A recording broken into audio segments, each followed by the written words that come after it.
this is my favorite holiday. It's a chance to start over new. 'Cause I missed you, so I'm letting go of everything but you. These are the good times with you. Baby, this year it's just gonna be you and me. Hang by the fire and chill. Isn't this how it's supposed to be? Making our Christmas memories. Oh, and I've been longing to hold you close. Forget about everyone else. Isn't this how it's supposed to be? Making our Christmas memories. Oh, oh, la da da da, oh, oh, la da da da, oh, oh, la da da da. Making our Christmas memories. I've been wrapping presents for you. I've been hanging marbles in the tree. And I lit my house with Christmas lights. So you should come back home to me. And when we wake up in the morning, I'm gonna play those carols that you love. We'll be singing all the melodies until the sun comes up. These are the good times with you. Baby, this year it's just gonna be you and me. Hang by the fire and chill. Isn't this how it's supposed to be? Making our Christmas memories. Oh, and I've been longing to hold you close. Forget about everyone else. Isn't this how it's supposed to be? Making our Christmas memories. Oh, oh, la da da da, oh, oh, oh, la da da da. Making our Christmas memories. Yes, these are the good times with you. Don't even care what we do if I spend it with you. Just you and nobody else. It's so good to see you again. To see you again. Baby, this year it's just gonna be you and me. Hang by the fire and chill. Isn't this how it's supposed to be? Making our Christmas memories. And I've been longing to hold you close. Forget about everyone else. Isn't this how it's supposed to be? Making our Christmas memories. Whoa, oh, oh, la da da da, oh, oh, la da da da, oh, oh, la da da da. Making our Christmas memories. I've been working so much lately, I can barely find the time to sleep. Yeah, I spend my time running around, keeping people pleased. But this is my favorite holiday. It's a chance to start over new. 'Cause I missed you, so I'm letting go of everything but you. These are the good times with you. Baby, this year it's just gonna be you and me. Hang by the fire and chill. Isn't this how it's supposed to be? Making our Christmas memories. Oh, and I've been longing to hold you close. Forget about everyone else. Isn't this how it's supposed to be? Making our Christmas memories. Oh, oh, la da da da, oh, oh, la da da da, oh, oh, la da da da. Making our Christmas memories. I've been wrapping presents for you. I've been hanging marbles in the tree. And I lit my house with Christmas lights. So you should come back home to me. And when we wake up in the morning, I'm gonna play those carols that you love. We'll be singing all the melodies until the sun comes up. These are the good times with you. Baby, this year it's just gonna be you and me.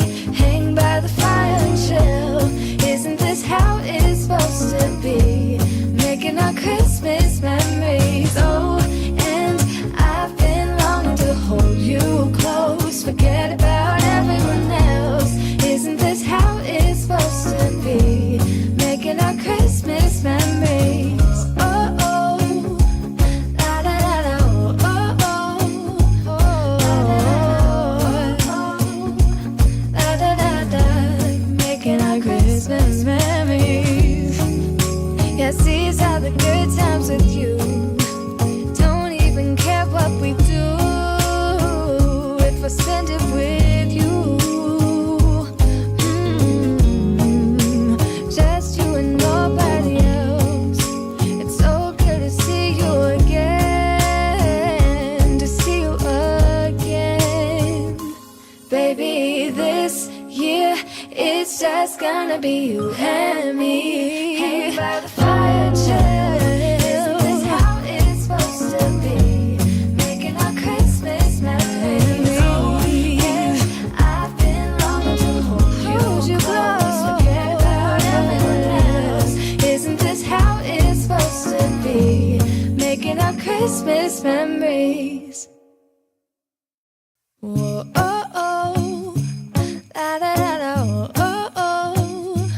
La da da da, oh, oh. La da da da. Making our Christmas memories. I've been working so much lately, I can barely find the time to sleep. Yeah, I spend my time running around, keeping people pleased. But this is my favorite holiday. It's a chance to start over new. 'Cause I missed you, so I'm letting go of everything but you. These are the good times with you. Baby, this year it's just gonna be you and me. Hang by the fire and chill. Isn't this how it's supposed to be? Making our Christmas memory. Hello, everybody. Not properly set up yet. Chana Gas just found your channel recently after late ADHD diagnosis. Congratulations on the autism. ADHD is the cherries on the top. Actually, it's not, is it?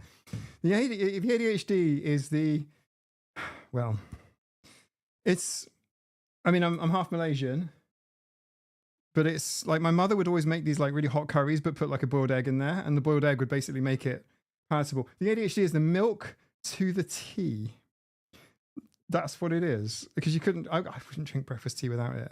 I have my hydrate water bottle. Hello, everybody. How are you all doing? First of all, is this thing on? Is it working? Because I'm streaming using Streamlabs, totally different software. And we've got a storm going on outside, and the satellite dish is wobbling like this.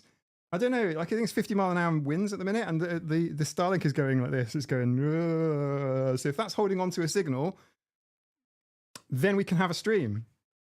So far, the software tells me, thanks TJ, thanks Lucy Bird, the software's telling me like, excellent. Ooh, no packet loss. That's cool. That's impressive. So a few things then. Thank you, Amber and Juju and all. I hope everybody's excited for Christmas streaming. Nina got me this, look. Oh, look. Oops. Look.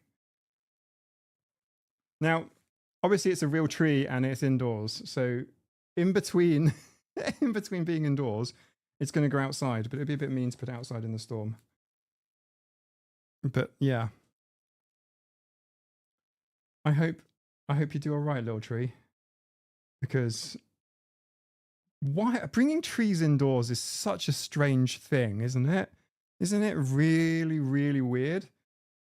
Like trees were on the planet for such a long time before humans, hundreds of millions of years before humans, and it's like we're the new kids to the party. They have always been here, and we come along and go, you're coming inside with me, and I'm going to put some lights on you. Why do we do that? Please. History, anthropomorphic, autist, you know who you are. Tell us all. Why do we? Indoor plants, I understand, but indoor trees? Blame the Victorians for trees indoors. Okay. It's a strange thing, isn't it? Isn't it? Okay. I've got something that the Victorians don't have, though. And that's a plastic tree. Right. Well, minke wells. So Tracy, this tree is actually going to get planted outside. Like the plan is to keep it alive. So if there's anyone in your family or friends, it has to be someone else you're buying this for. You can buy someone a plant and you can basically present them with the plant and say, that's a symbolic. I do it with Nina. I get her some flowers and go, these flowers are symbolic of our partnership, of our relationship. Let's hope it doesn't die. Yeah. Okay. So, Julian, hello. I know what you want. Snacks. So who do we have on the stream? Oh, hello, Julian. Julian, come.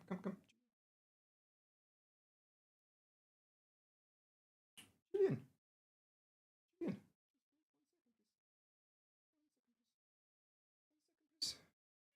Yeah. Look, it's Dewey. We're talking about soy milk. Why are we talking about soy milk? Rocky91. I trying to say hi. Hi. Nice to meet you. Nice to meet you. Thank you for your kind comment. I have to twin that little tree. The starlets are cute. It's nice, isn't it? This is Julian, and he is saying that. He is like, get me out of here. Get me out of here. Julian is the eldest now. I'm sorry, Julian. Okay, for you. Wait. I might not be Santa, but I can dispense the dreamers. So, are you stable? Yeah, Julian. How good am I? This is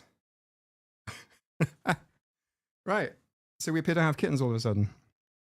So this is yes. This is Anna. She's getting very big now. For those that are new to the channel, Hydra had kittens, unexpected, uncondoned, etc., blah blah blah. But here they are. This is Anna. Okay. This is Mum.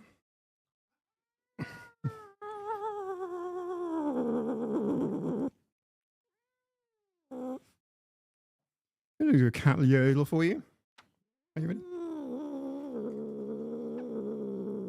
Okay, here we go. Hydra, there's no need to be like that. I give you literally get all the best stuff. Like you get fed first, everything. Like, okay. Okay.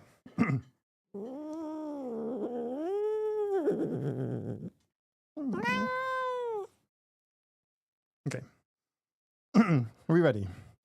So, in order to yodel a cat, you must first irritate the cat.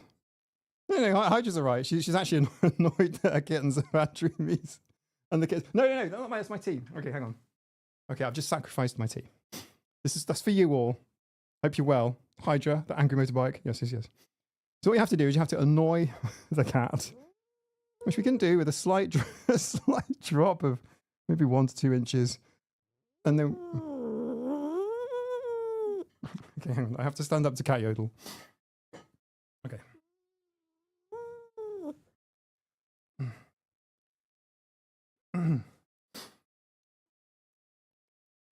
Yeah.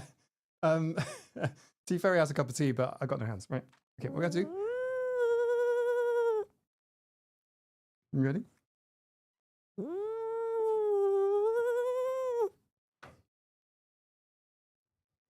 Thank you. It's hard to do sitting down. It has to be done standing up. Right. Okay, here we go. Ready?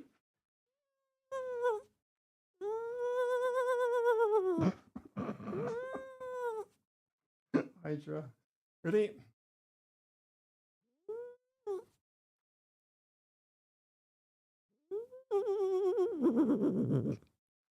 Ready?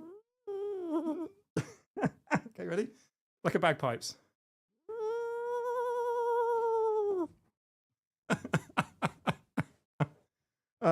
So musical. Your claw is stuck in my jumper, miss.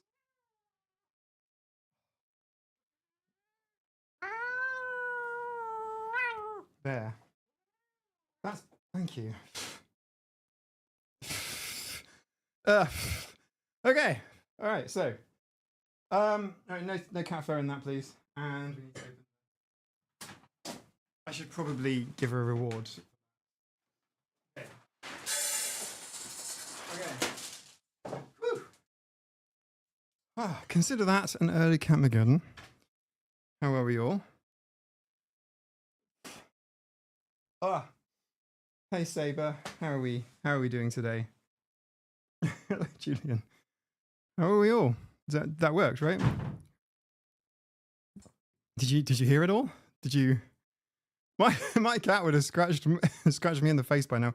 Chloe, I think Hydra might have done. There's a small chance of that. She towards the end she got her claw stuck in my jumper, in my sweater, and yeah, that's not a good look.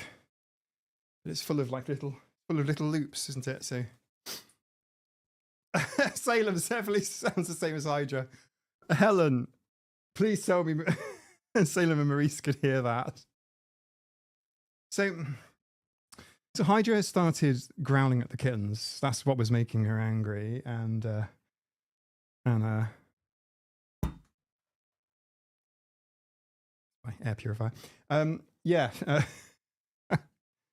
So if you're standing and then you sort of suddenly drop the cat, but don't drop the cat, obviously, just just a centimeter or something. Then you can yodel them.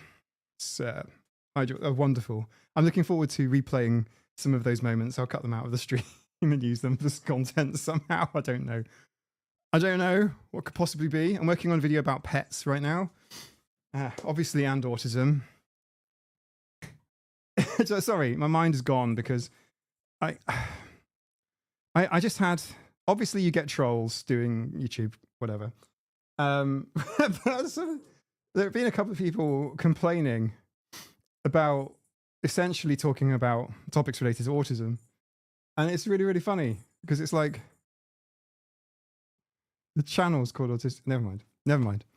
Right. So, how are we all? Yes, Maurice can hear. He's watching from the sofa. Salem's watching from his carrier. He didn't want to get up yet.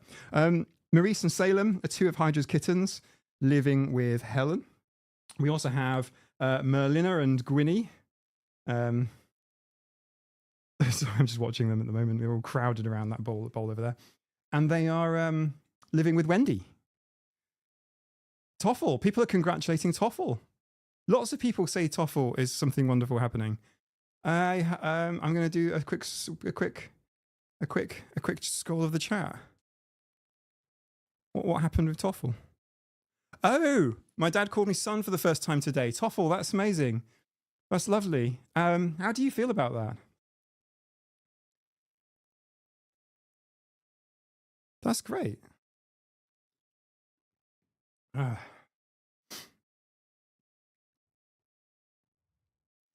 Stinkerbell, Mr. Bittles, Booger, and Autumn send their kitty greetings. What did Booger do to get called that? That's Toffle. That's really, really nice. Strawberry. Okay, merry mental crisis and happy mental break. Oh, well, look, do you know something? I mean, obviously, it's worth pointing out. I repeat myself a lot, and it literally is just down to needing to, I guess. But like, autism is not a mental health condition. I say that with like all of the elephants in the room, particularly colliding like a big elephant party at Christmas, where we have everything that aggravates being autistic. I mean, it's just a case of being different. Sorry, Tosca, what? It's very distracting. I've got 1, 2, 3, 4, 5, 6. There's 6 cats in here. Oh, Toffle. Oh, that's nice. Oh, okay. As a kitten, Boo would sniff the litter so hard it got stuck to her nose. Oh. Aha. I got you. Aha. This, everybody, is Tosca. Say hi. Look at her bobbles. These ones. There and one. Whiskers attached to. Bobbles. Look at them. These ones. Look at them. Massive bobbles.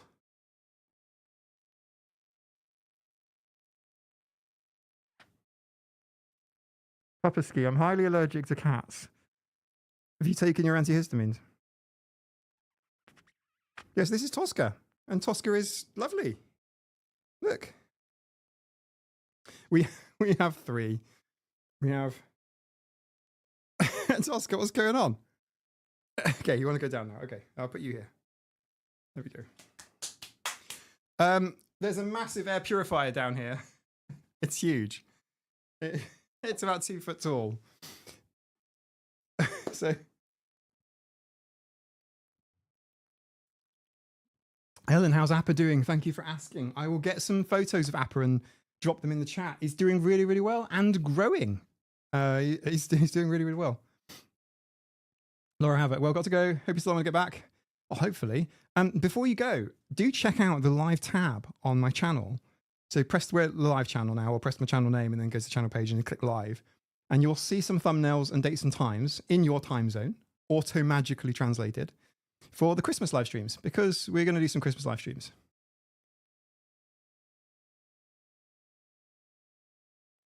There's a little Catmageddon. Actually, not little.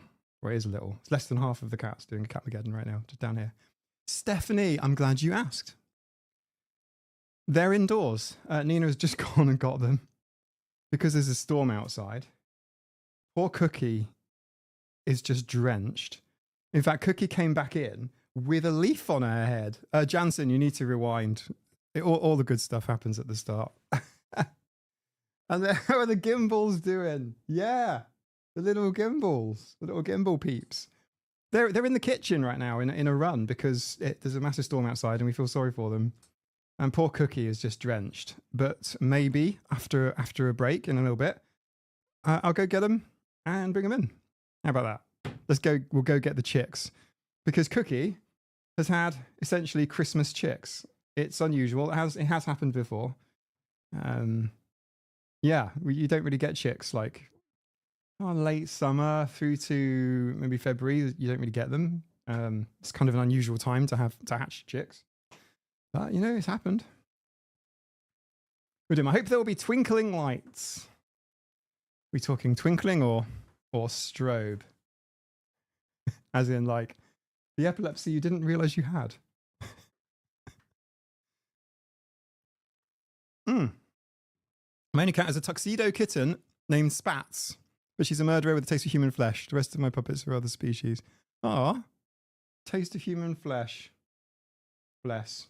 You might want to clip the ends of the claws. That says you can't.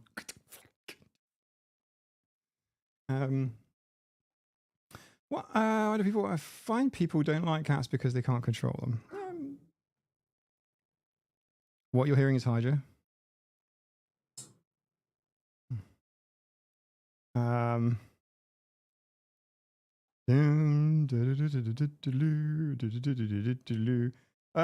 Well, she is kind of rough and unpolished. No, she's not really.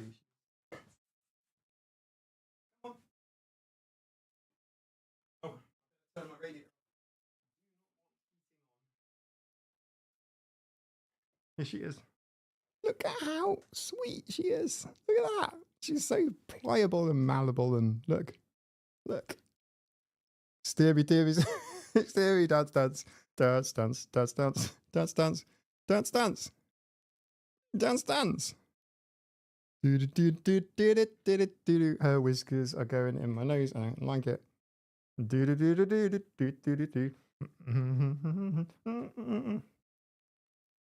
Who says you can't control cats? What are you saying? I don't get it.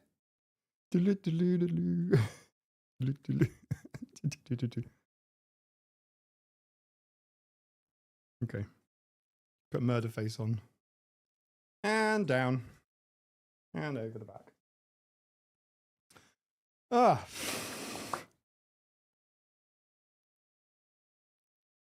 Strawberry hotcake. I hate this time. Oh, thank you very much. Amber, Anna is my favourite. Anna is the teeny weeny one. Where is she? Is she here? Yeah. Come on. Anna. Here we go. There she is. She's basically a ferret. This is Anna, everybody. Anna Montana. Anna. Hydra, be nice to Dottie. This is Anna. And she got a funny face.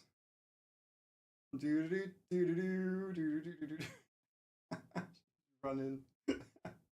I'm running.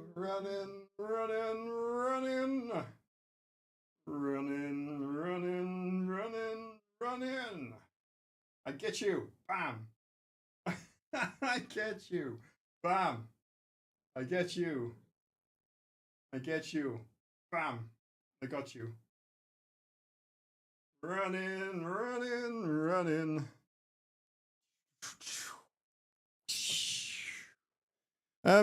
Yeah, this is Anna. Everybody. She is the little runt that did not realize, didn't know, actually, we didn't expect her to live. I'm honest with you. And she was getting her food supplemented with artificial milk, etc., etc., just get the calories in. She likes her food now very much. Anna, A-N-N-A, A-N-N-A. She's sitting here. Hydra's on the floor, crossing her paws, as they do. We'll get off the cat conversation soon, I promise. But yeah, Anna did all right. I mean, she's the smallest of the 8. And the vets that spayed Hydra said that Hydra had the biggest uterus of any cat they've ever seen. I don't know how to take that. Like as some sort of vicarious compliment by proxy. Oh, thank you very much. Well, I'll have you know, I have some very large internal organs in as well. Like, hello everybody. So I don't know if it was like 8 kittens, therefore stretched, or if it was I've got like a palace in here. Kind of like, yeah, I got like 8 bedrooms inside here. My bet was 3, by the way. Thought I'd let you know. Chloe, I wasn't sure. But they were delighted. They were like, oh, they were ruffling around in there, trying to find.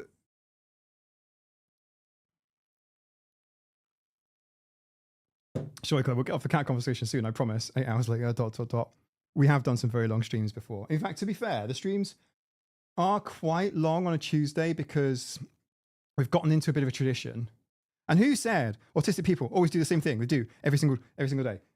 Because that's kind of bollocks. Like, because where do traditions come from? there's always a tradition, isn't there? What a day. I used to have Russian hamsters. What's a Russian hamster? I don't know about sharing my screen at the minute because I've got Streamlabs desktop and I haven't set it up yet, so I can't press a button and share it. But I'd encourage everybody to just Google Russian hamster. Oh, they're so cute.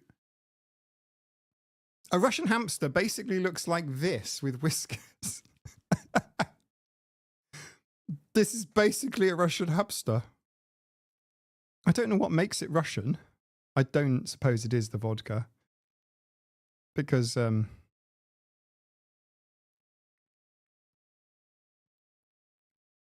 teaspoon of vodka would be very bad for one, I imagine. My hamster, yeah, it sounds like they're set up for a joke. My hamster is rushing around. The Russian hamster. Oh, do you know what? Badum. I really need to sort this out. Badum. It was a Russian hamster. He was rushing around. I love it.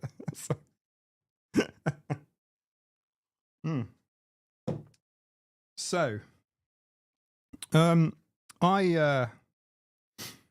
I got home today to this.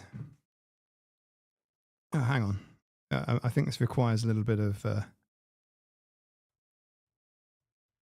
Oh, I can't do it.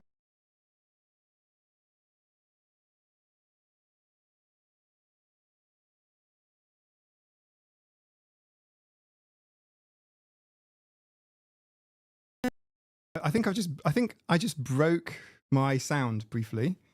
I don't know if I want to try that again. because I might have broken it. Hang on.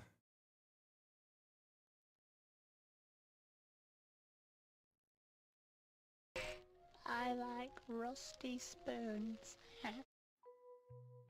Okay, right. Thank you, Scott. Yeah, no. Mike broke things. Mike tried to play something as a surprise, and my little Rode mixing desk here crashed. Fortunately, it restarted in time. So, this arrived. If you have cats and you have a chair with wheels on it, yes, potential conflict there. Have to do a little. It's like reversing a car. You have to have a little. Sometimes you sit so still that I wonder my computer has crashed. Forest Nymph, that might be the case, but I am jiggling my feet and you cannot see. You cannot tell. The fact is, stealth stims. A bit like my stealth Taylor Swift habit. So I'll keep it to myself. You know what I mean? Right. One of you will recognize this. And I don't believe it's from Amazon. Do not open this side, PTO. Mike, cut following the dotted line. Careful using a knife. Delicate.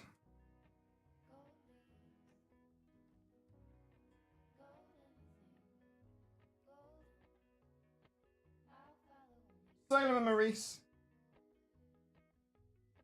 Solomon Maurice. Well, I think you know. There's enough clues on the box. We shall open this thing. Saber, open this thing. Oops, sorry I hit the microphone. That'll happen from time to time. You shall be on your toes. Okay?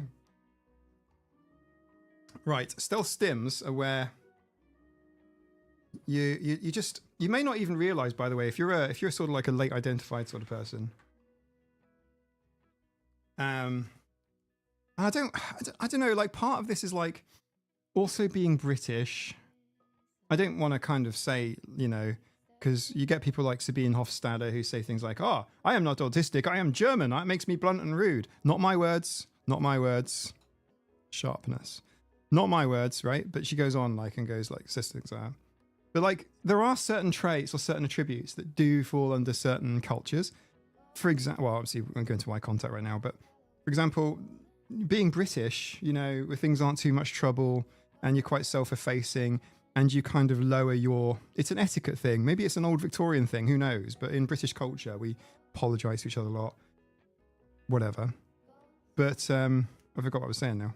Anyway, there's a pair of scissors here and a dotted line, so gonna go for it. Right, here we go. Let me just occasionally check to make sure the stream is alive. You know what I mean? Here we go. We're going to open this box. This almighty box. It's very, very big, I imagine. I like the reuse. I'm a late unidentified. No, Jansen, you are identified. I identify you. I can send you a card and everything. But you'll only get your cake if I'm joking, of course. Because, like, that was what I was talking about. And I do want to make this point. Because I have a microphone and everything, but like because like we in Britain anyway, we self-efface, we it's a cultural thing. I'm not saying we're all like that or that's how it is if you're on holiday here or whatever, but there's an awful lot of deference and we sort of hide stuff a lot culturally. So you ask, you know, no British person ever will tell you that they're upset or something. You know, normally it's like really unusual. Yeah, unboxing time. But no British person will do that. They kind of keep it on the down low. You know, sort of like super polite in a weird kind of way. I would say 18 is late identified. I would call 18 late identified. Yeah, I think of it in that if you've ever had the experience of wondering what's up, then you're late identified. Because, and that's not to say one is better or better earlier is better. Although I do for a little while I was quite mopey and I did do the whole, oh, I wish I'd known, all this sort of stuff, right? I get it, and I'm not saying anything, it's not like a competition, but late identified I would say is like where it probably would have you wish you'd have known a bit earlier. Past 8 years is easy to identify. Yeah, I'd even say that too. I use the term generally thinking explicitly about people who are over, I would say sort of 18. You've got to have a little bit of life experience in order to have those problems. Do you know what I mean? But like, why would you hide something from people? Imagine being born into a planet. This is we're stretching the imagination a bit here. We're going a little bit Twilight Zone. All right, but imagine being born onto a planet where everyone is a completely different gender. Say everybody's packing like a fruitcake in their pants. Yeah, that's kind of the gender. It's the fruitcake people. And you know that you're not. I'm sorry, this is not a trans conversation. I'm trying to say you're not like that. And you go, why do I have to do this? And you kind of act in the same way to kind of try and blend in, but it's a massive ball ache. That's kind of what I'm trying to say. I should shut up now and open the box, I think. Right. Let's go. Let's go. Why do I find cutting things under the ocean easier than like with a pair of scissors? I will get scratched. I see more dotted lines. Okay, what is this? By the way, you don't have to send me anything. Like, I know I have a PO box. That's like if you want to. I'm not saying like you have to send stuff. It's very nice and thank you very much. But like, you didn't have to. 1,558 grams. Okay.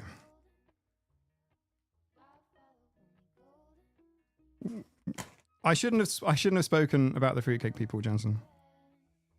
I shouldn't have mentioned it. Let's pretend it never happened. We don't talk about the fruitcake people. Only because, look, my analogy was kind of like turning into a trans analogy, and that's not what I intended. But like, it's true, right? So if you've had that experience, you know, you need the life experience. You need to have that experience of, I mean everything. All of that thing, all of that stuff, life happening. You need to have some scars. And we say autism isn't a mental illness, right? But the consequence of being what feels like the only sane person in the room.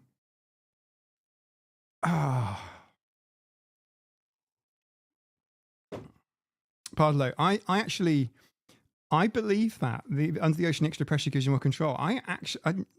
Look, if I could, I can.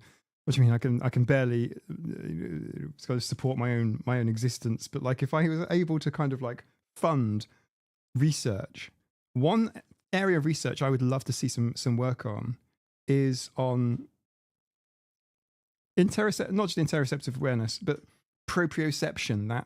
That feeling of where your body is in space, because under the ocean, for me, it is way better. And that's not a natural place to be. I've only spent like hundreds of hours under the sea in total, but obviously I've spent hundreds of hours just being on this planet in the last few days. You know what I mean? So it's not like, it's hard to explain. But that feeling of pressure all around you. And in fact, as you put your hand down, you could even feel the pressure increasing, even in the sea. Where are you?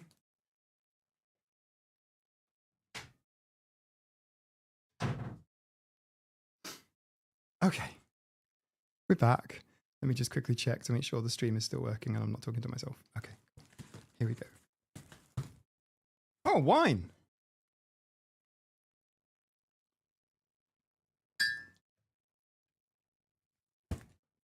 I think, like, internally, this is another hot take of mine, but like, I think just internally, I think a lot of us don't, you didn't think in terms of autism, you didn't think in terms of any sort of neurodivergence when you're a kid, because you're a kid, like.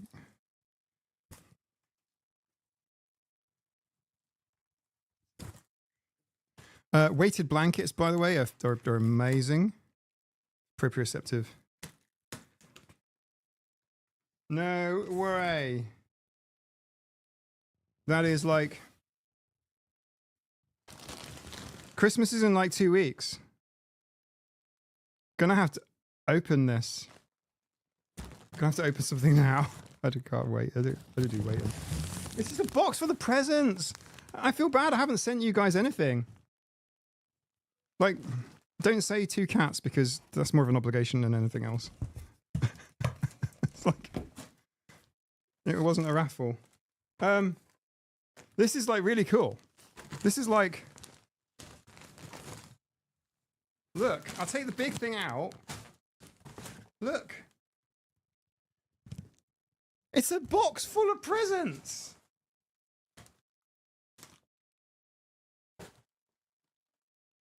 It's a box full of presents, and I feel really bad.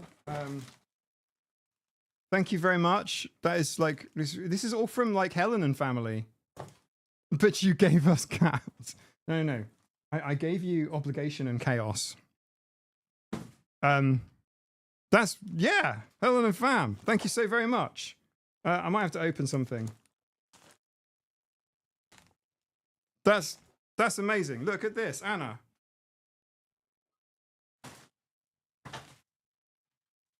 Okay. It says no peeking, but something's going to have to be opened. Thank you so very much. I mean, that's just incredibly generous. You really didn't have to. And I'm going to have to open something. Right. So this sounds pretty. This sounds really strange, right? But I think some of you will get where I'm coming from. This year is the first year that Nina and I have sworn to each other we're not going to get each other presents. Like we've been like, right. And normally what happens is she suggests it and I break that and get her something. And then she feels bad because I've gotten her something at Christmas and I think, isn't that really, really funny? And she's like, nope. So this year, genuinely, we haven't got each other anything. Which is really, really, really, really, really weird. Like, that's really, really... Open the big one, the soft one. Okay. I'm going to do it now. I'm going to open it. Right. Give me a second. And we're going to do it.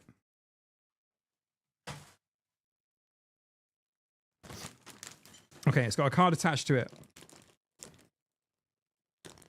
This is really sweet. This is really, really sweet. Lucy Bird, not knowing a colorblind. This is really funny, right? I actually have a friend. Sorry, I'll take so long. Go on, tangent. But the colorblind comment made me think. So, one of my friends who he works for a big name. You'll all know a big tech company. I don't know if you'd want me to mention it, so I won't. But it's a big tech company that he works for, a massive one. And he's a good friend of mine, and he's, in fact, some stories between he and I are actually in my, there's a couple in my mind map, and there's a few in my diagnostic paperwork, actually. Now, he was really supportive when I sort of told him about me being autistic, and he was colorblind. So we've actually had some really interesting conversations. So he drove me around, and I was wearing his colorblind glasses, because you can actually get glasses that amplify certain colors, certain like reds or whatever. Traffic lights.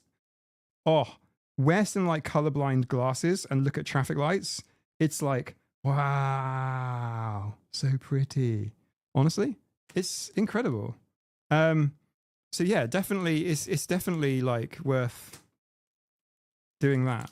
I feel like I need to do something for you guys. Like, I do. I don't know if you want me to open this now or later. You have to tell me. Okay, the big one's getting opened. It is sealed. Okay.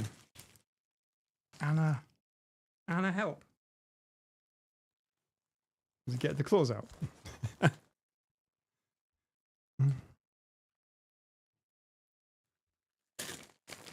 I've gotten into so much trouble with co-workers for decades. Yeah, Jansen, yeah. Although part of that is also like, yeah, it is double empathy, but... What is it? Oh, it's a ray! Oh my goodness.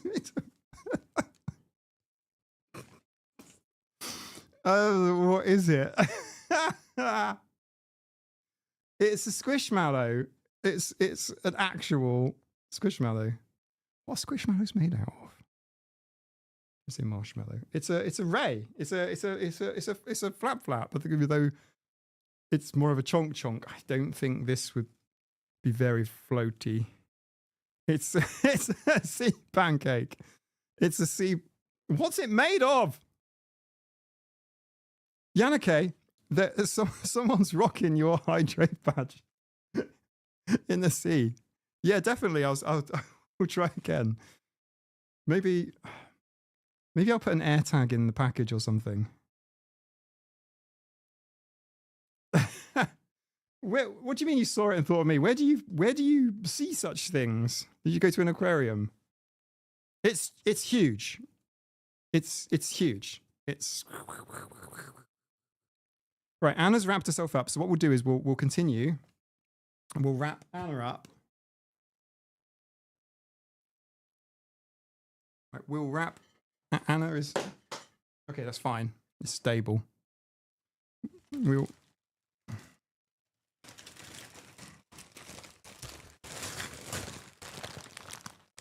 Okay, we'll post this. Anna. Okay. Okay. Okay, Anna does not want to be wrapped up, but she was lying in it. So,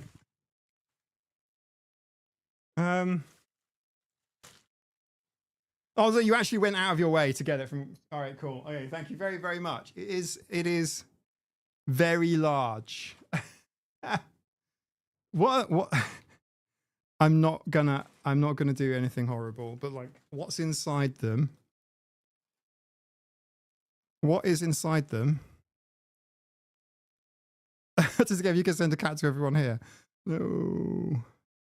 Right, let me move the paper. I'll scrunch it up and chuck it on the floor, and Anna can chase it. Ready, steady, go. She's going. She's going for it.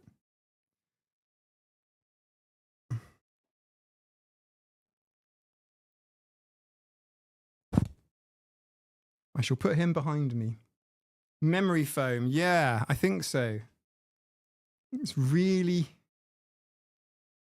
really nice. Thank you. Thank you very, very, very much. It's very kind of you. I don't know if Juff is on the stream, but I found the package that should have gone out to Juff in July. Having said that, I have actually posted badges to Scott and Yannicke. So they exist. They're on the planet somewhere. But I do have some spares, so yes, they will go out. I will do it. Maybe you can give out estrogen. What? It would make great. It is lumbar support. It's literally right here. I don't know if you can see, but like right here's right here. It's lumbar support. Google says polyester fiber and soft spandex.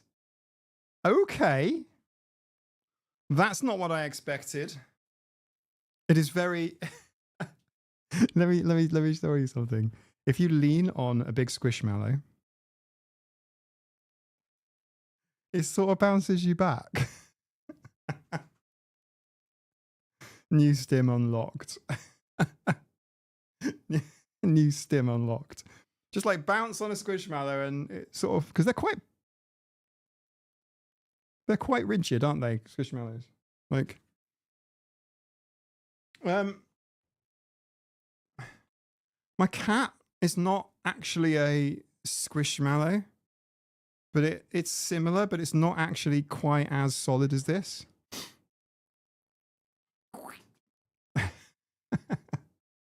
So what we're going to do is take a quick 2-minute break, and I'll see you there. I'm going to go pop to the loo, wash my hands. Suggest you guys do the same. And I'll click this button. Hopefully it works. Some ads might play. For some people, they won't for everybody. If they do play, it would really help me out if you just leave them running and just come back as soon as they're finished. That'd be great. But I'll see you there in a minute. I'll see you in 2 minutes, 120 seconds. Bye.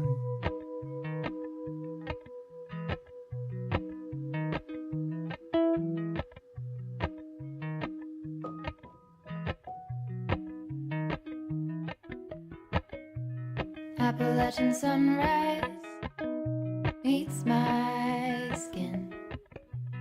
Even with my eyes still closed, I can feel it coming in. Golden, golden, I'll follow only golden, golden, golden, golden things.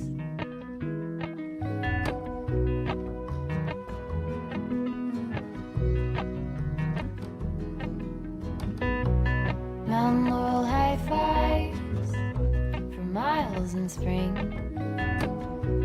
Rainbow trout and a hummingbird wing. Golden, I'll follow only golden, golden, golden things. Gold hair, gold rings, gold leaves, gold anything, golden, I'll follow only golden, golden, golden things.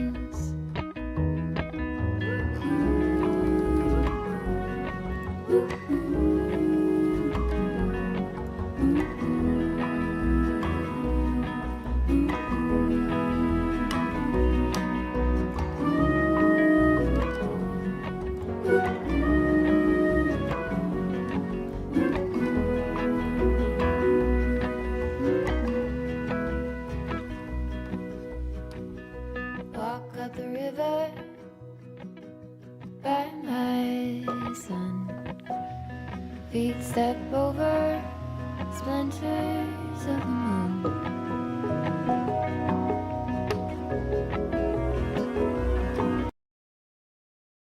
There you go. That's better.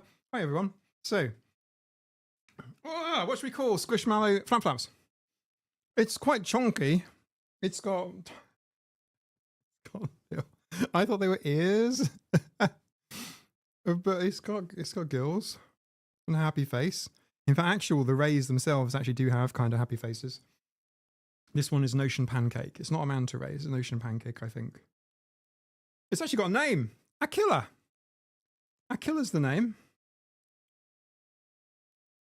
It is a... It's an Aquila. Right, okay.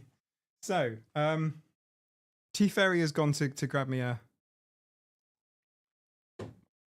1 second. I don't need to 1 second anything. I can just stay here. Hang on. Oh, thanks.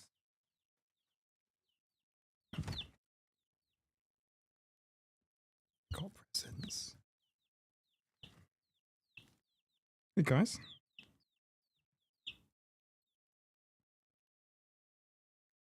Spotted eagle ray, yeah, maybe. It's an eagle ray that's eaten a lot of pancakes.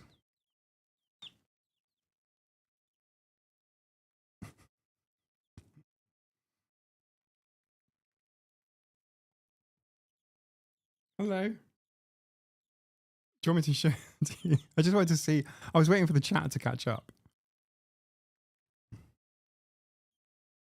Okay, cool. Right, the chat's caught up. Okay, good stuff. Here they are.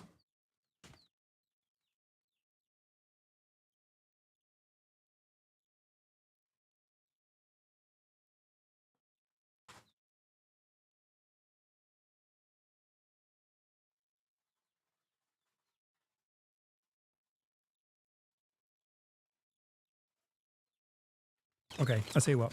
I'll get them one by one. That's probably kinder. Right. This one you saw last week. This one is the gimbal head. See? The gimbal head. There you go, look! Gimbal head! Yeah, gimbal head! Okay.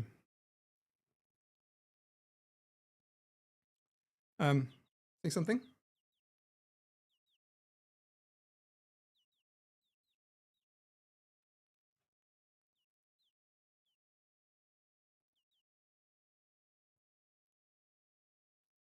This is the peep show. Are we good? Okay. So this one's gimbal head because look, gimbal, look, so watch.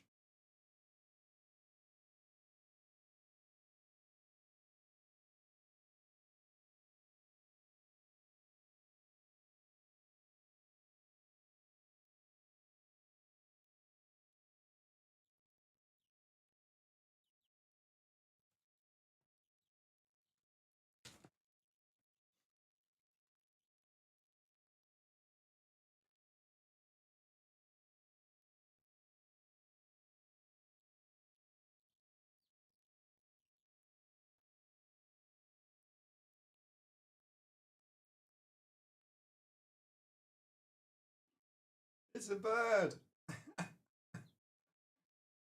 You gimbally? Of big Emily. Back.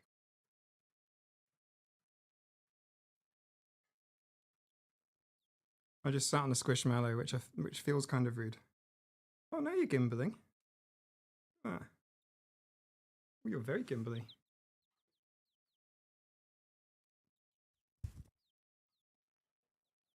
Yeah, feathery feet.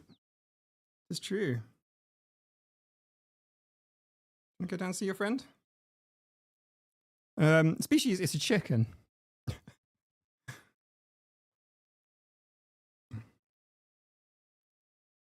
So yeah, Cookie might come in a bit, and we'll see. I should probably put chicken. Oh, this one's actually very gimbally. Look at that. They are Cookie's babies. The dad is a. Oh, look at that, guys! Look. The dad is a. Don't fall, little chick. For there be dragons in this room. Yeah. The dad is a Brahma, which was abandoned. Yeah, check this out. The dad was a Brahma, a big white fluffy Brahma. Oh, that's Cookie. Okay, I put chicken down. Chicken, she's soaking. Cookie. And this is Cookie, everybody. Everybody, Cookie, everybody. Seen them before. This is the toilet duck. The chicken that fell in the toilet. Or what? It was a while ago. Oh, I'm gonna have to clean it if I put it.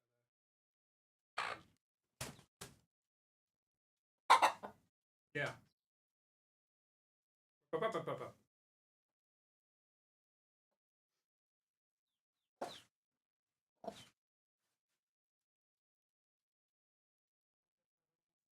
She's gonna go to her babies. Let's put the babies down here.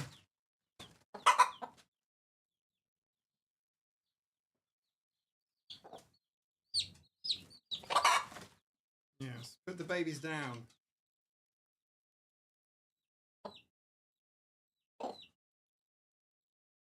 Yes, Cookie is in a special bottom harness. Trying to read the chat. Brahma the bear? No. Brahma's a very large breed of chicken.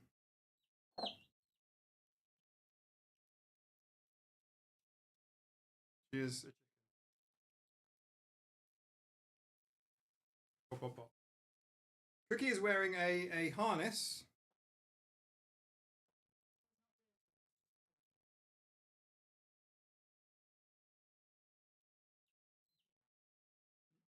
Her feet are very muddy. Yes. A bit of a storm outside. I'm going to give you back the chicken. Here.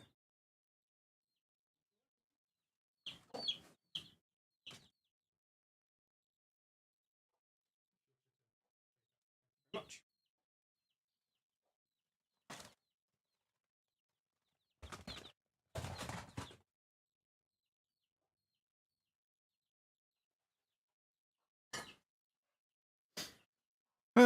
I need a quick, well, let's say 60-second break. So I'll see. Stay tuned. Just 60 seconds. 60 seconds. Definitely 60 seconds. Whoa, oh, oh. La, la, la, la, oh, oh. La, la, la, la, oh, oh. da da da, making our Christmas memories. I've been working so much lately, I can barely find the time to sleep. Yeah, I spend my time running around, keeping people pleased. But this is my favorite holiday. It's a chance to start over new.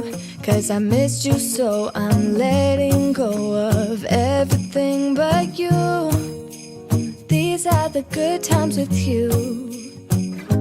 Baby, this year it's just gonna be you. Normal service has been resumed. Just a bit of water on me there.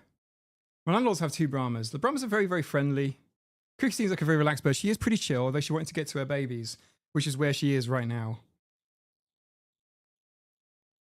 No, legal thing to have live chickens. It's normal. What do you mean? My brother's chickens. We have to ask if they have that type of chicken. Brahmas are very, very friendly. Very, very large. Originally bred for meat because big. Not enough data to maintain smooth streaming. Oh, 1 second. Is the stream working okay, everybody? I have a complaint from YouTube. Let me check everything. Oh, it's excellent. YouTube is complaining. Well, let's just ignore it and pretend that everything's fine.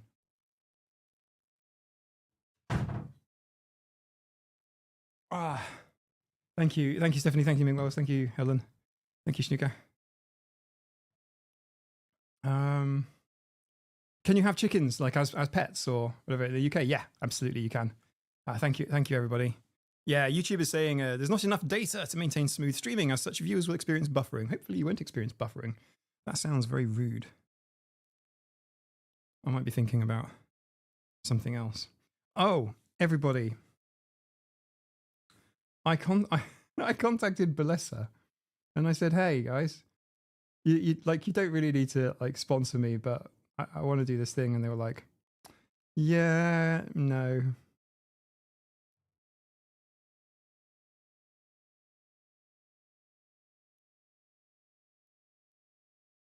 What's the guy got to do?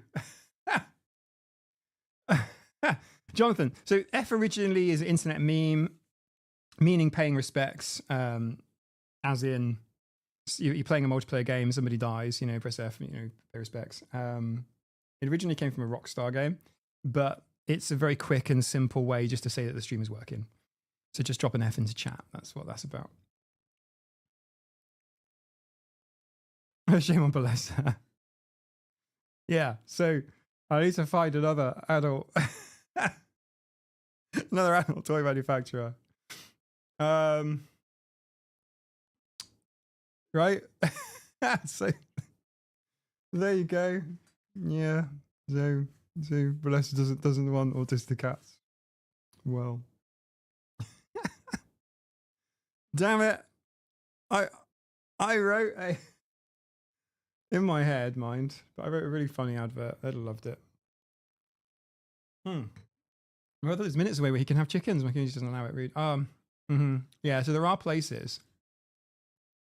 Stephanie Alexandria, no, I didn't ask why.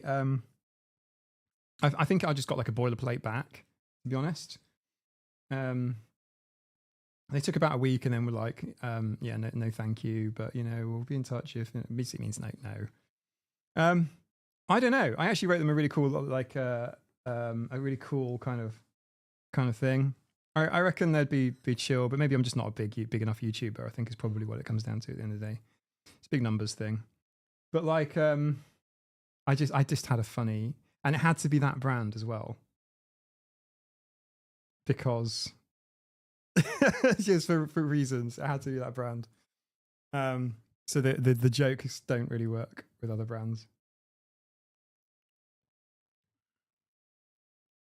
So yeah, the chicken has a Cookie has a nappy on there, but extreme restraints is another adult toy. Or you tell them more loosey goosey sponsorships. Certainly, TJ, but like I wanted the look. I think it would be quite amusing because Meg and Paige Leal and some people who aren't necessarily autistic YouTubers but are kind of in that space but basically Meg and Paige. They were doing sort of burlesque sort of sponsorships, and I thought I could do a very, very funny. I don't really want to sort of like say it out loud with words because it sort of doesn't really work that way. Kind of have to act it out. If that makes sense. But like I reckon I had a good pitch. Damn it! It wasn't about the. It's not about the money. It's about other things. Ah. Later P. It's advertised by, you know, women for sure, which is why I think it could be. I think I had a good angle on it, but I don't, you know, I don't know. I don't know. Ah. Maybe next time. No alcohol required. We are compost. Act it out. No, it has to be for another day, another time. I've acted out like similar things on lives before, which was always good fun. But no, it has to be. Yeah, it had to be a sponsorship. But yeah, I mean, maybe they didn't like it because like other creators were doing stuff in it. But anyway, whatever. Sorry. How do you give me some help here? How do you go about clearing your mind? I don't mean of dirty things. I mean like how do you go about sort of like resetting your mind? Because I'm just sitting here wanting to make jokes. I'm struggling.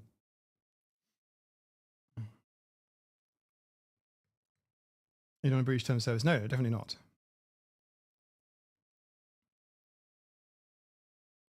Jansen. They Lubri won't. Think about more dirty things, otherwise it never goes away. Invite random odd thoughts in. Okay? Any suggestions? Lifelong veggie.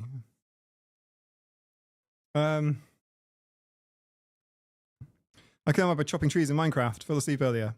You know, you don't have to chop them. You can burn them if you want to make it go quicker. You can kind of flatten them by basically setting fire to them. You might burn a whole Minecraft forest, but if you need to clear an area. Sleepy, TJ. Rock on, dude. Your cookies, by the way, were just incredible. TJ posted some. He said he was going to make some Christmas cookies, but it basically is like factory operation, making these beautiful, beautiful cookies. Yeah, nice.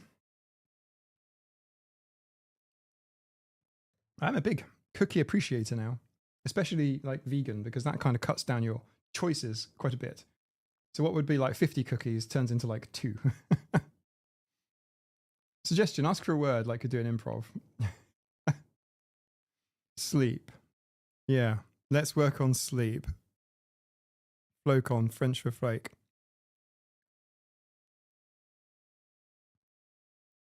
Somebody really banned ferrets in New York. Banned ferrets. That's quite specific. I can understand places not wanting chickens because, well, like roosters, you know, so the male birds can be really, really loud when they crow. I can understand places banning peacocks because they are really loud. Peacocks sound like, I don't know the decibels. It wouldn't surprise me if it wasn't far off a shotgun. It's loud. Peacocks. So we clip their wings, which basically means taking off some flight feathers. You don't see them because they're the feathers that use for flight rather than display and waterproofing. Just underneath one wing, so that when they try and fly and take off, if they can still come down, so they can kind of climb up stuff and fly down, but they can't take off like a massive dragon on a catapult. Turning, so they can fly up, but they can't. They want to go over there, but they end up over there. So That stops them from getting up the top of the trees, because if the peacocks go to the top of trees and then they start shouting, it's like an air raid siren. But if they shout on the ground, it doesn't travel so far. Mike, think of the man whose hair dye ran down his face. Who was that? M. Stefan Art. To clear my mind, I use sport, like climbing a mountain or dance until I fall down exhausted.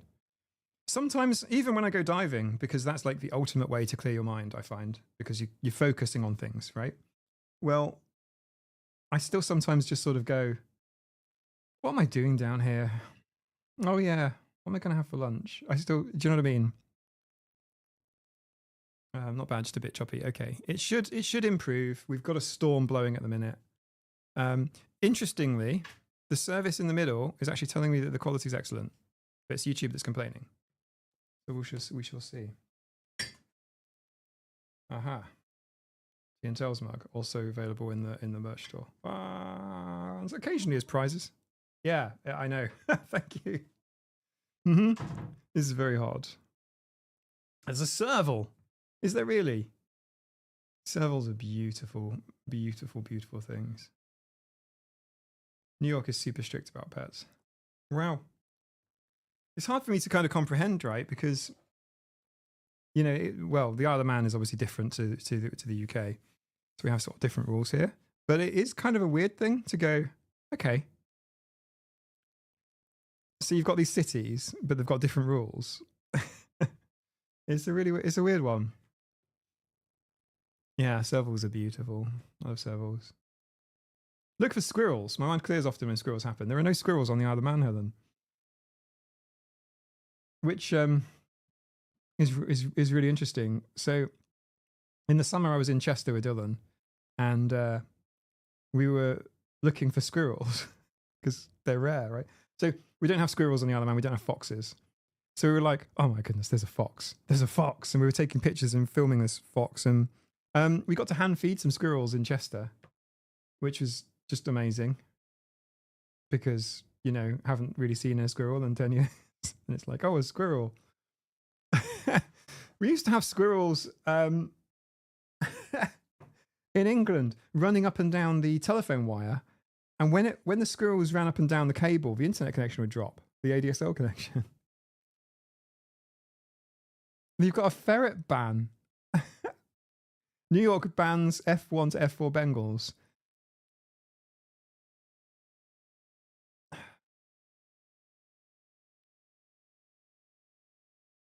Okay. It's like, I can see why somebody shouldn't have a serval necessarily, like not without like a license or something. Or like there are more tigers in captivity, right, than in the wild. That isn't a thing that's often said. I don't know how true it is. But it strikes me as sensible that somebody shouldn't be able to own a tiger. Right? Like Hydra is as close as one should be able to. Well, maybe not, to be honest. Bengals are great. Super intelligent cats. Savannas. I know of somebody with a savannah, not in the UK though. A savannah cat likes to piss everywhere. Yeah, I'm not. Chipmunks. I was so excited by squirrels went to London. Yeah, squirrels in London is actually a bit of a mind mess because it's like there's squirrels in this city. It's kind of doesn't really like a rat. You'd see them in the city, but like a squirrel. And London's got some beautiful parks. Hyde Park is great. There's squirrels in Hyde Park. Sure, we are okay in a country you don't have squirrels. Maurice is a mini tiger. Exactly.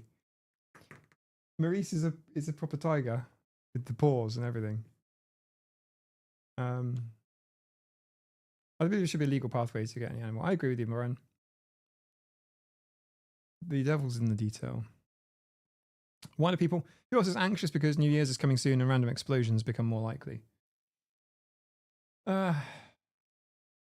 It's a bit of a problem for the dogs. Like, I don't know why it is, but dogs, they get a little bit, jumpy with the random explosions, but the cats don't really. Argentina, no squirrels in Argentina. Okay. Do you have something like a squirrel, like a chipmunk? I don't mind the fireworks. And it's like when people obviously buy fireworks, then they'll let them off like randomly, you know, like in the day or whatever, like one. Oh yay, great. The farms hate it as well. They're not keen.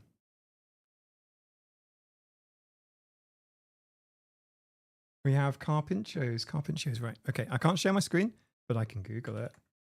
Carpinchos. Oh, a capybara! You got, yes, of course, capybaras, yeah. They can't climb trees though, can they?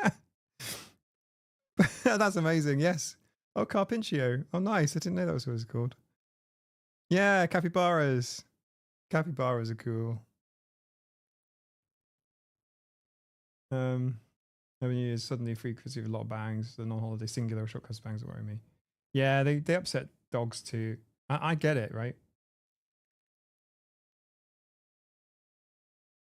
And it's done right by a zoo in Brooklyn. Why? What a strange place to do it. What a strange place to have fireworks, like right next to the zoo. You can get silent fireworks too. And I think that large sort of public firework displays, I think will, in part, slowly, but in part, will be replaced by drone shows. Have you guys seen the sort of drone shows that China and Dubai, I think, have these massive, really incredible kind of drone kind of displays? They're amazing. I love capybaras. If you listen to the capybara song, of course they have a song. Of course capybaras have a song. No, I don't think I have. But of course capybaras have a song. I would have to have a listen. It might be like an after party thing because copyright. Fireworks and exploding balloons make me so afraid that I start crying. Exploding balloons used to do that to me as a kid. And a teenager. And a younger. No, I get it. How are you with fireworks when it's like a display, a public display, and you've gone there to watch the fireworks? And you've got some headphones on or ear defenders, something like that. Are you okay with fireworks then? And you've opted into them? Brooklyn is doing a drone show this year because there's no rain in October. Oh, wow, okay. It's a very funny song, okay. I want to hear this capybara song. When I was a kid, I wanted to steal a baby capybara from town till my grandma don't let me. Wow. There's a story there. Guinea pig bridge. Also hamster dance. Do you know hamster dance? No? Okay. I'm sorry. My brain has lost it a little bit. Vila Dame, thank you for popping in. Where is sorry. I was just looking at this. I don't know. I just like them in general. My dad doesn't like fireworks. Like, really doesn't like them. They properly upset him. Thanks for the autism, Dad.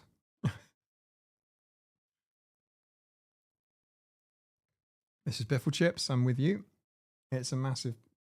This is so inconsiderate. Mm-hmm.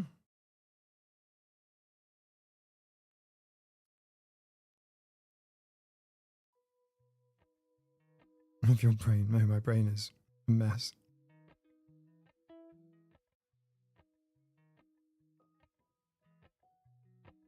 Yeah, versus far definitely makes a difference. Can't PTSD trigger in the military. Yeah. True. I kind of wonder, like, there are a lot of autistic people in the military.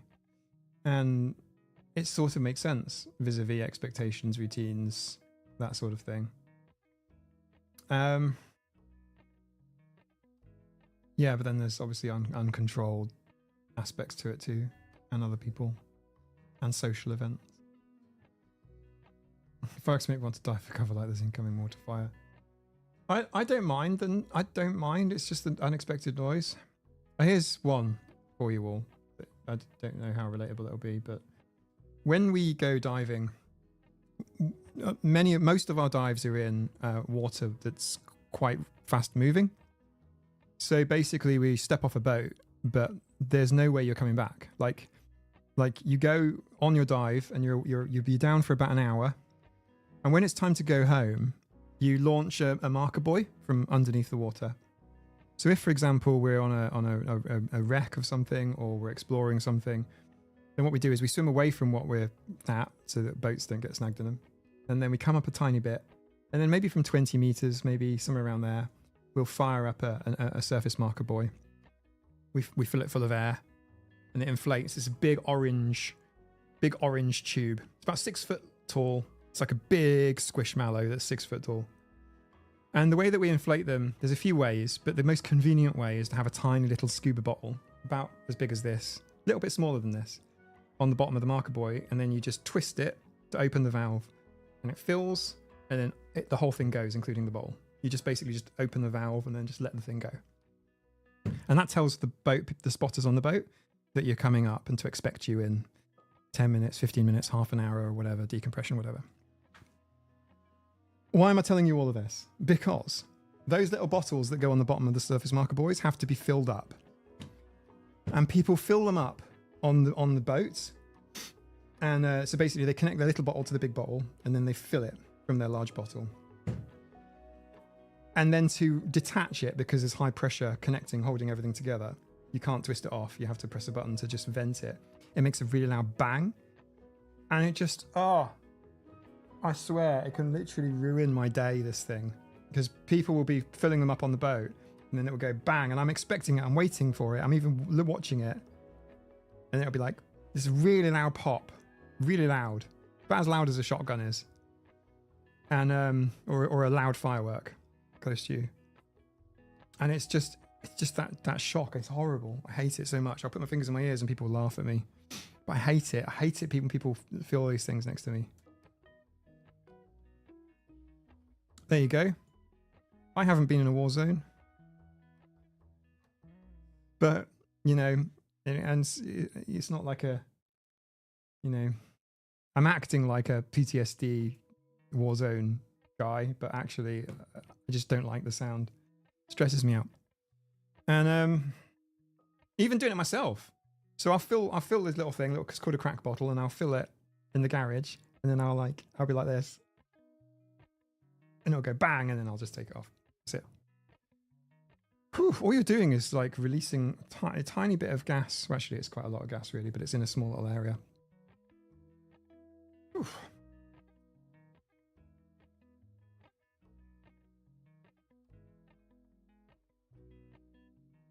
Sounds like filling my soda stream. Yeah. Do you need permission to dive in a specific location, or theoretically, can you just legally dive anywhere? Well, it's a case of who's going to stop you, but yeah, some places you do need permission.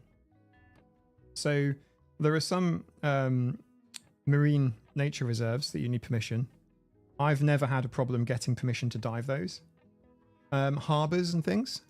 So sometimes I'll be part of a team doing a check of the harbours. So, for example, we'll wait for harbour control to manage it.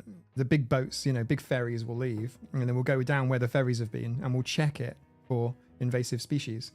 Like, there's one. It's a type of Japanese mussel, and it's a Pacific oyster, and it's huge and really invasive.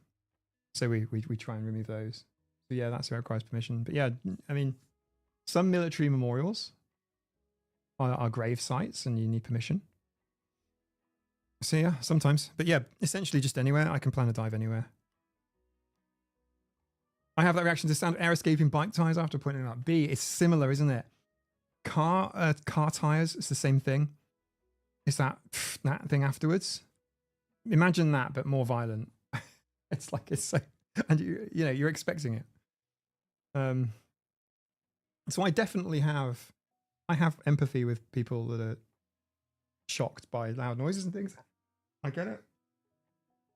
But I can't just sort of, yeah. It doesn't require therapy or anyone saying, hey, do this, do that, or don't. It's just, it is what it is. And yeah, ear defenders would help. Brian Murphy, do you have a diving channel? Brian, I did. I did have a diving channel, but I no longer do. I've taken it down. His accent is sexy, and in my country, the voice, the sound that from Britannic is used for sexy scenes.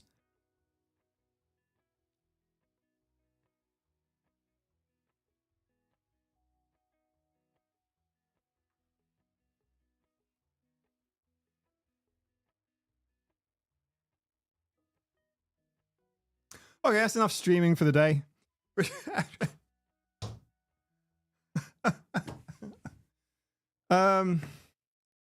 Air brakes on lorries, Papaski, yes. Air brakes on lorries, yeah.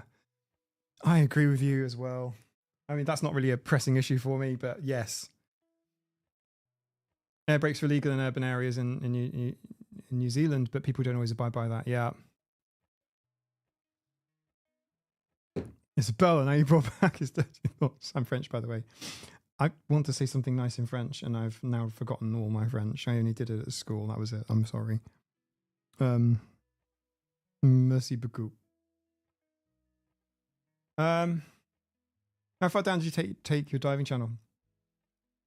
I'm not sure what you mean. It was a small YouTube channel where I posted my diving stuff, but I've taken it down.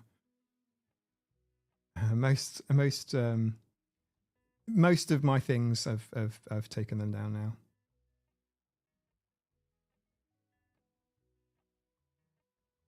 Are there any obnoxious sounds you like? I love the sound of train brakes screeching. I don't, but it doesn't bother me. It's not as loud as some of the aforementioned things. Car horns, yes. If it's, yeah, I'm with you there. Depending on the context, like car horns, like I was at you guys would call it, some of you would call it an intersection, but kind of like where 2A roads in the UK, so it's kind of not motorway or freeways, but they're fast roads meet in the UK. And I pulled up to a set of traffic lights with 3 lanes of traffic, and I had my windows down, and the person next to me pressed the horn. They were beeping a friend of theirs. It had nothing to do with me at all, but my window was down. They were next to me, and they beat their horn, and it scared living daylights out of me. What obnoxious sounds do I like?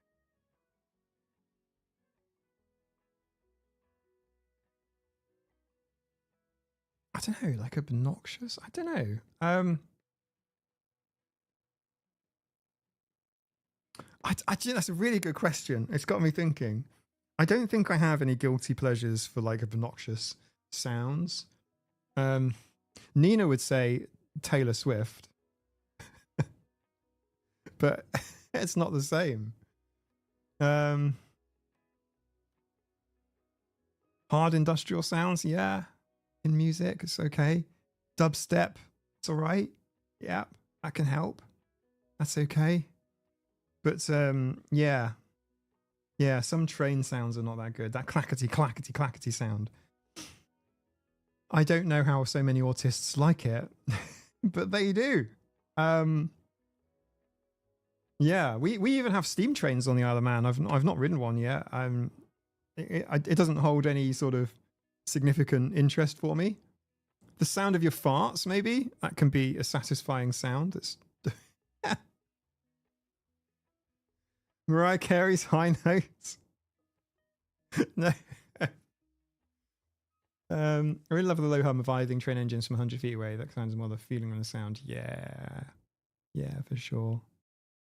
Anything that's like white noise as well. You could say white noise is obnoxious. Sound of static. But I don't. Star Destroyer alarm sound. Jonathan, I like the clackety. I don't know. I don't like the clackety at all. I love the clackety train sound. I am gonna go. That's it. That's it. People are gonna unsub now. Do you like the clackety train sound? Because it's so infrequent. It's a weird one. You know, where the carriage is like doing this motion. Do you know what I'm talking about? Try it now. If you're sitting down, do that little side to side thing like this. You know, it's like that sort of motion. It's like No.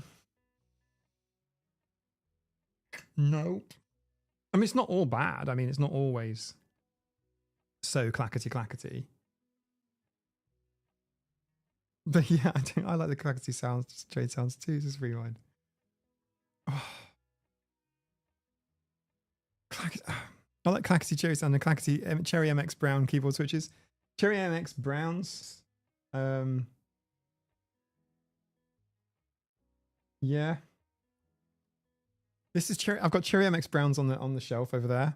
This one's Holy Panda. Listen. Listen.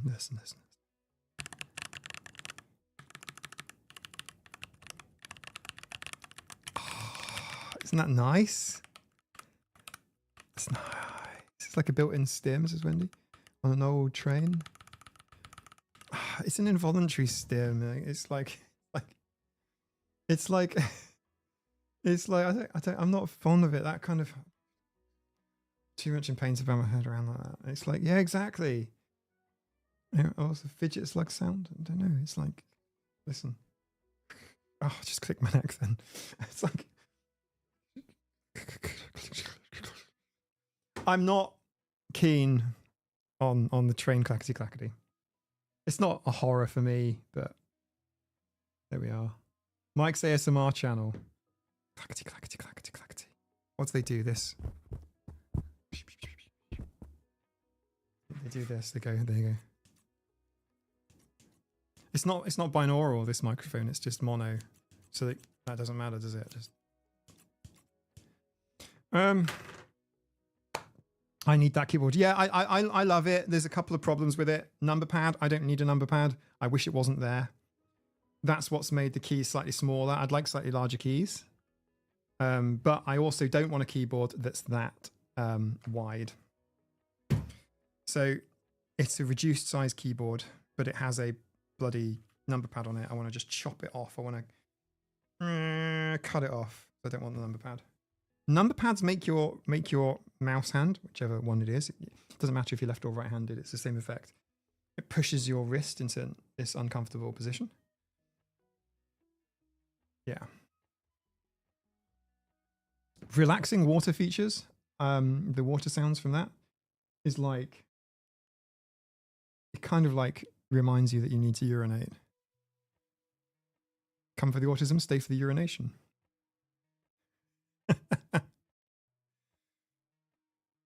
Numpad is useful for typing. Like, yeah, for sure. I mean, and there are some like video games that use it too, but like I don't. Be gone. I don't need a number pad. I've got numbers up at the top here. I don't need the number pad. Water torture. That's where the water is poured on you, I think. Cherry MX Blues sound like there's some beetle carapaces stuck in the base of my skull and someone's flicking it.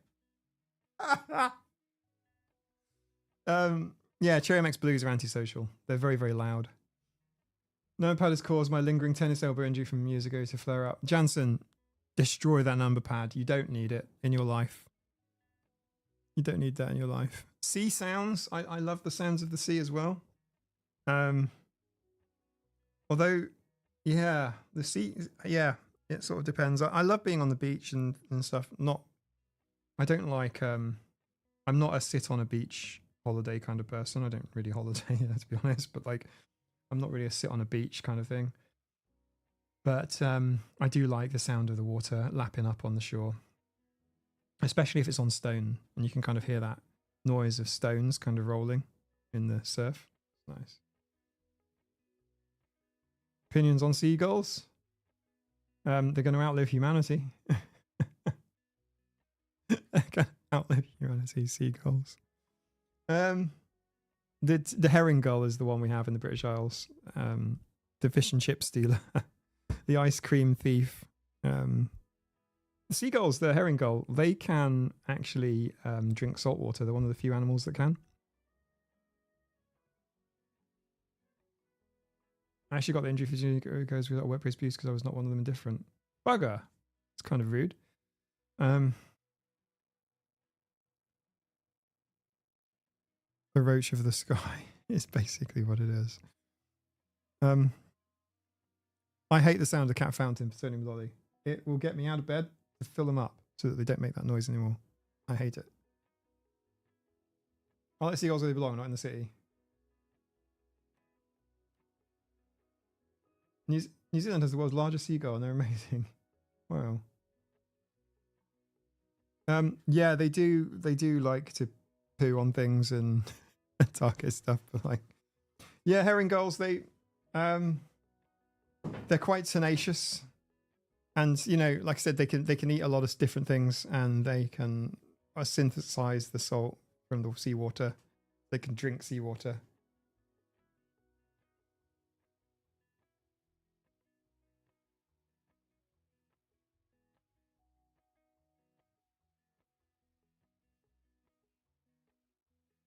They would eat a human if they were big enough. You're right, they would. I've been attacked by seagulls too many times. That's not really awful.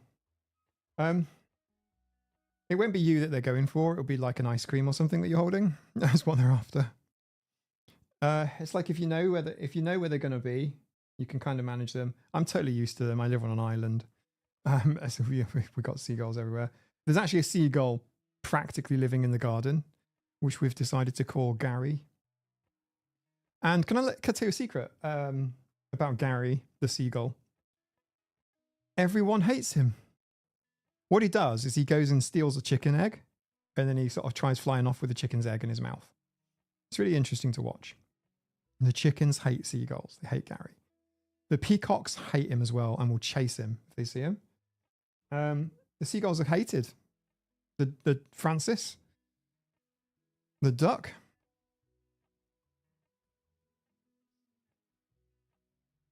Shit, Jansen. Some workplace where co-workers noticed I hyperfocus was easy to start was used to grab me from behind and ambush me in the warehouse racking. I don't mean to just do this whole kind of, oh, but my story. Not like that at all. It's more of like a, shit, me too. Because my first job out of uni, I nearly had a nervous breakdown. I had fucking nightmares about that place. I've only recently just stopped having them really for about 20 years. There was a guy who would literally come up behind me and then slam his hands on my, literally just startle me. And then giggle, and they'd find it really funny, and him and his mate. Horrible. Sounds really bad, doesn't it? Yeah, that was awful. I hated working there. Johnson, I get it. I'm with you on that. It's bizarre because like bullies, like your typical kind of like school bully, that never goes away. Like they don't grow up. They just sort of adapt. And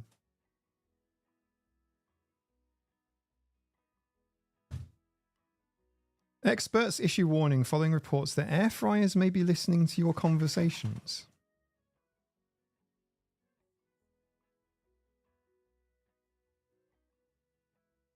Research conducted by consumer advice company Which found evidence of excessive smart device surveillance, including instances in which air fryers had demanded permission to listen in on conversations.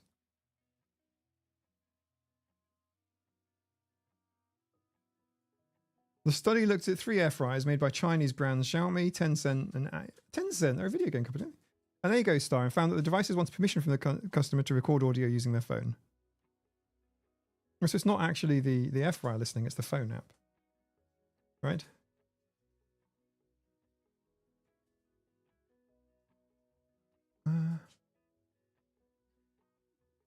I'll go star in Xiaomi fryers flagged in. If you guys got Xiaomi air fryers flagged in their privacy notices that they sent people's personal data to servers in China, well, obviously they're Chinese companies. Is that it? Chinese app captures data. That's the story, right?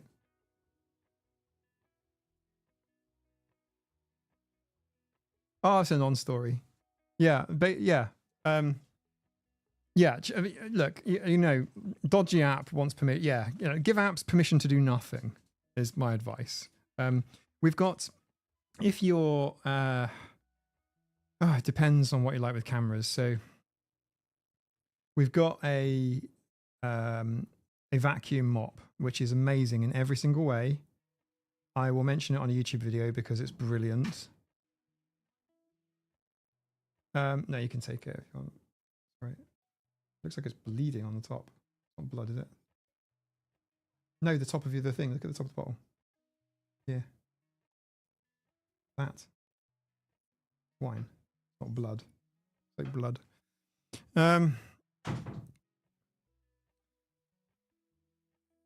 Yeah. So yeah, it's you don't want to. Yeah. So we've got a downstairs mopping robot, which has a camera on it, which it uses to avoid things. It's on its own network, but obviously it will make a VPN back to manufacturer, and there's no control over what it's going to show or do, right, from privacy. And that's a bit of a privacy concern.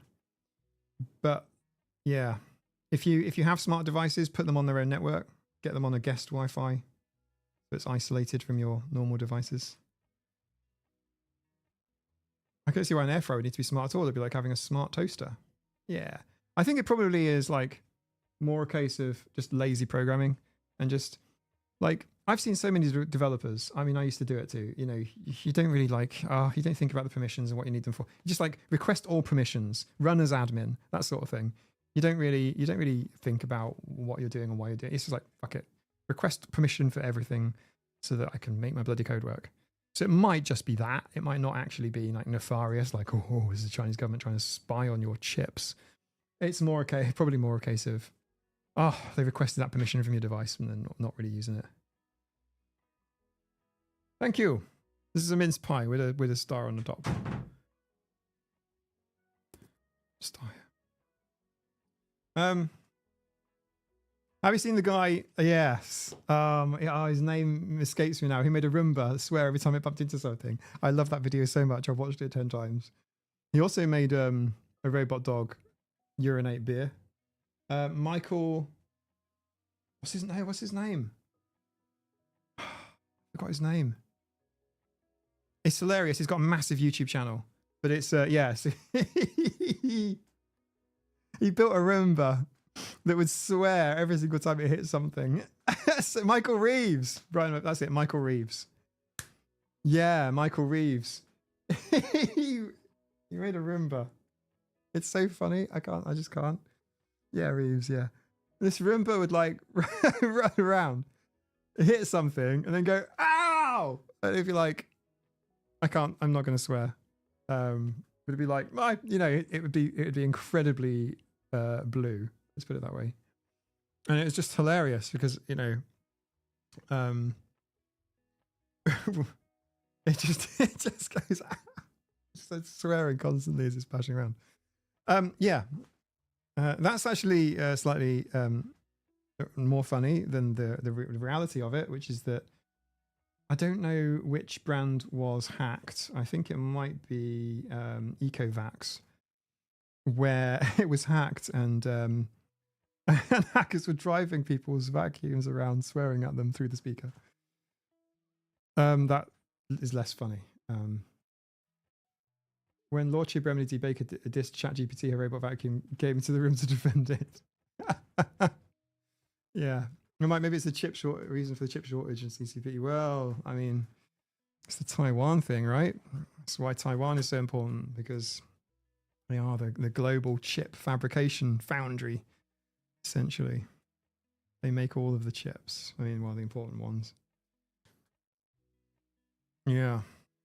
Taiwan is something we're all going to be talking about over the next few years, I think. Not for good reason, sadly. And it does make me wonder what it would be like to be autistic and in a war zone. It's not something that I ever wish to experience, and I can't imagine it. Yeah.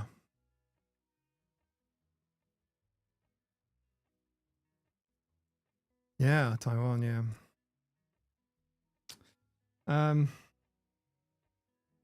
Yeah, it's going to be something. Global chip shortage, those darn seagulls.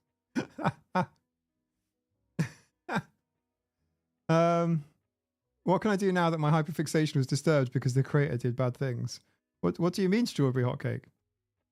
What hyperfixation was it? Please tell me it wasn't autism and the creator wasn't talking about.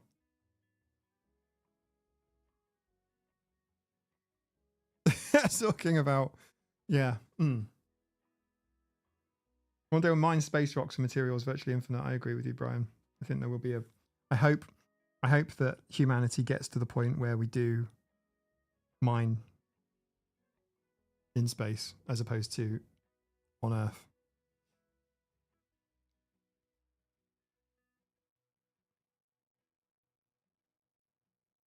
The cats are so distracting. They're both having head collar free time. Oh, those poor boys missing their balls. Oh, like so ours, the three girls, they aren't gonna go to be spayed until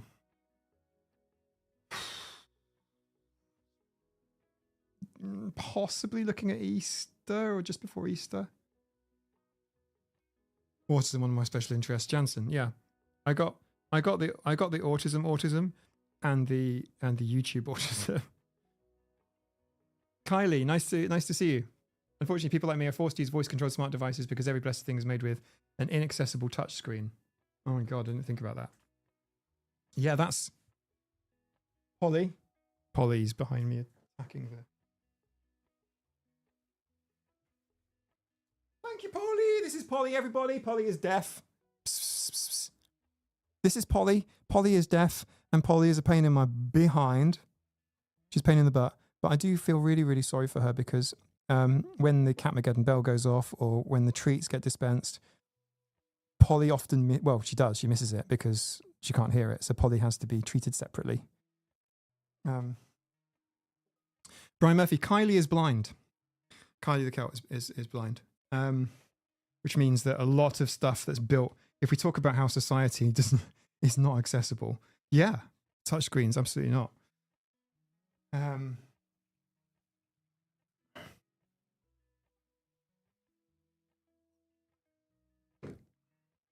Polly's very pretty.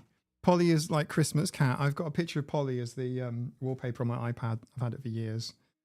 Like Polly is, if you look at my last video, the credits, there's pictures of Polly. Polly is Kylie. Polly is a white cat. She's sort of standard size, maybe a bit podgy. She's white, pink nose, pink ears, but she's incredibly, incredibly fluffy.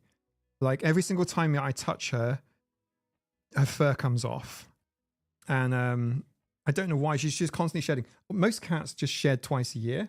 Polly sheds twice a minute. She's constantly shedding. She's got kind of like a yellowy greeny eyes, and she's really, really pretty. And yeah, she's deaf though.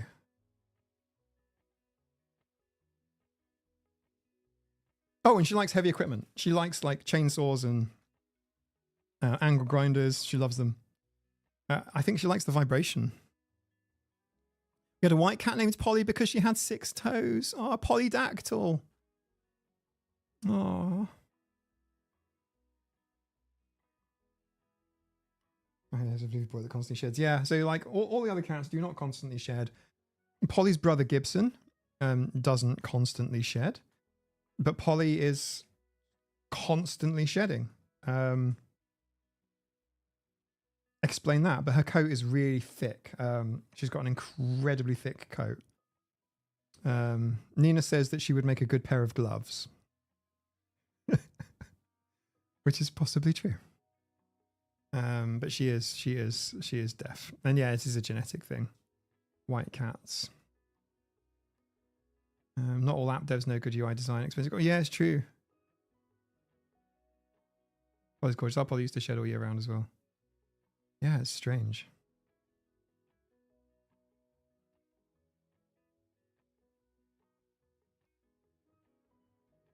Inigo Montoya's pet was murdered by a 6-toed cat. What? What? She sounds lovely. We have a white cat many years ago. Our girl loved the vibration of a lawnmower. Yes, us too. We had to get rid of our lawnmower for that reason. She just used to give my father a heart attack every time he did the lawns. Kylie. We had a lawnmower. In fact, we actually got rid straight away because she nearly got blended. She was hunting the lawnmower, and I had headphones on, and Nina's like, Stop, stop, stop. I stopped. And literally she was trying to get herself mowed. She was trying to, Polly was nearly blended. She just loves, I wonder, Kylie, there's something there because like, there's a, it's like the sensation, the noise. Yeah. So yeah, lawnmower, like I say, chainsaw, any sort of heavy equipment, Polly will go towards it. She just loves it. Toffel watching a video makes me want to get a cat more and more every day. Oh. Toffel, all I would say is there's time. I think I got my first cat at how old was I? 22. Yeah, 22. Million Jake. Take care, Tracy. Thanks for being here. And for anyone else who has popped in while the stream has been running. I wonder if it feels like purring for them. Lucy, I think it probably does. But I don't know. Get Harriet Windybank says, get Polly a pile of vibrators. Polly? Can't hear it. She can't hear you. She cannot hear your filth. she Polly. She can't. Polly gets here's an irony for you. Polly gets talked to. Slow blink, you back. Slow blink, slow blink. Polly gets talked to more than anyone in this house. Polly gets talked to. She's deaf. Can't hear you. But Polly gets talked to the most. I got the cat's apartment. It's too small for one. Personal cat massages. But your upcoming Balessa sponsorship, expensive coffee, they turned me down. Did you not hear? Balessa turned me down. I explicitly contacted them. No, I did actually explicitly contact them. Listen, companies genuinely email me. I probably get 2 a day on average, somewhere between 10 and 20 a week, of like sponsorship requests and things like that. And the answer basically is no, because I just either ignore, block, or just delete, or kindly say no, thank you. Thanks for your kind, considerate email. I'm glad you liked my video on blah, blah, blah. Because that's not, like, trust is important, and no, that is not, that's not how things roll on my channel. But but Balessa though, you see, so I contacted them to say, hey, I'm not done. I will definitely try contacting them again in the future. But I think probably I'm too small a YouTuber. It could be a sexism thing. I don't know. What do I want with? I'm like, look, here's the deal. I need no money from you at all. Please, this is going to be great for your brand. This fits in really, really well. Like, I need a killer offer for my community. I need like a mega offer for my community. None of this like send in an email and you'll get like something. Everyone gets something. None of that. Just something decent. Like, give my community something amazing. Don't pay me at all. This is a sponsorship without any money, but I do need you to send me a couple of adult toys. I do need them. Don't ask me why. I didn't say that, but I'm like, just what have you got there, Tosca? A small piece of fluff. Please do a Raid Shadow Legends cat spoof ad.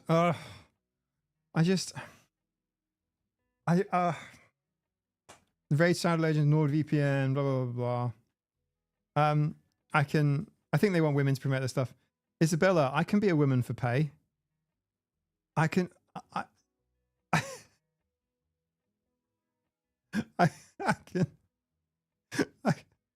come on now. No, I didn't say don't ask me why. I know it's good coffee. I didn't say don't ask why. I did send them a proper email. I did contact them and they were like, thanks, but no thanks. Maybe another time.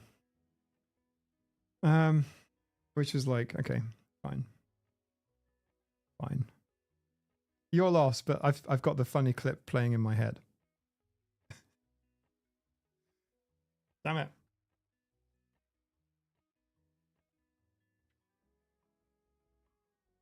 Maybe women or women passing only. Maybe. I had a look at their website. It's very, very it's a thing.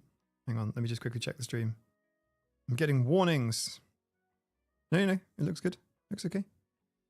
Yeah, no, maybe sorry. Russell says it's distracting, disturbing. A few minutes ago, I could hear a scratching noise coming from the loft above the bedroom. It's stopped now. This might be a rat. And I get saying this because the cats have caught a few recently, and I feel really sorry for them because they're amazingly intelligent mammals.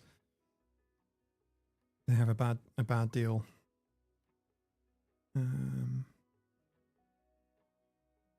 Right, sorry. Well, I was talking about adult stim toys and rats, and Nyan Cat.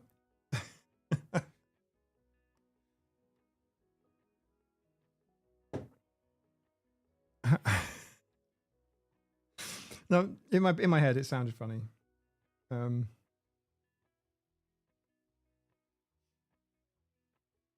Maybe think that you'll play your promo anyway without pay because you just can't help sharing.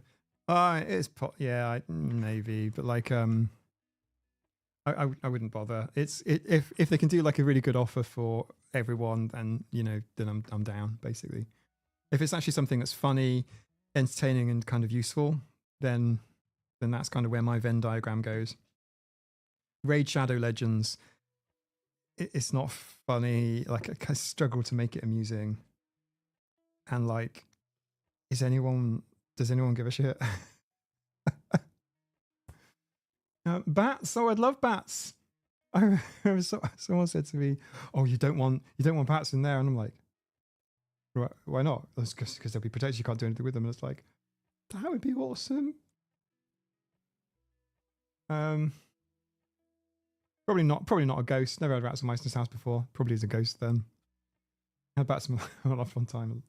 I like them. Yeah, bats are cool. Bats are cool.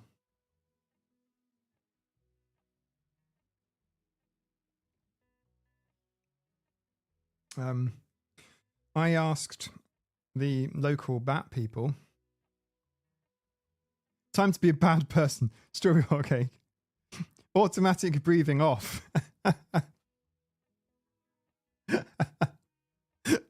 Oh, psychic damage. Thank you for that. Now you will have to be conscious of your breathing. Thank you for the psychic damage. I got the 30 bats under the roof of my entrance, so I adore them. I asked the bat people to come over and do the bat detection thing. And they were so lovely and almost certainly autistic. I'm not even joking. This is what happens to you if bats is your special interest. You end up becoming an old person with bat detectors and lots of bat knowledge and a jacket with elbow pads stitched in and corduroy trousers and a beard. Gender's irrelevant here, just a beard and glasses and a handful of expensive bat toys. And then you put the bat toys out and then they measure the frequency and incidence rates of the bats. And then you collate the data into a report. We have bat people, Johnson. I've just described them to you. They're human, but... Anyway, and it makes me want to go... So, do you know what it makes me want to do? Do you know what goes through my head? Do you know what goes through? Do you want me to tell you what goes through my head? I'll tell you what goes through my head. What goes through my head is, excuse me, can you turn around and then just grab them by the collar, flip the jumper up and see if they've cut the labels out. That's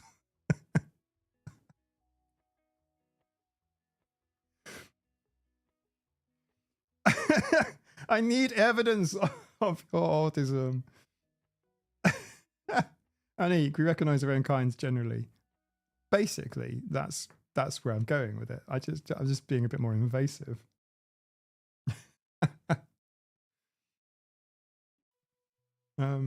A great place to live if you like bats is Austin, Texas. Is a colony under one of the main bridges. Amazing.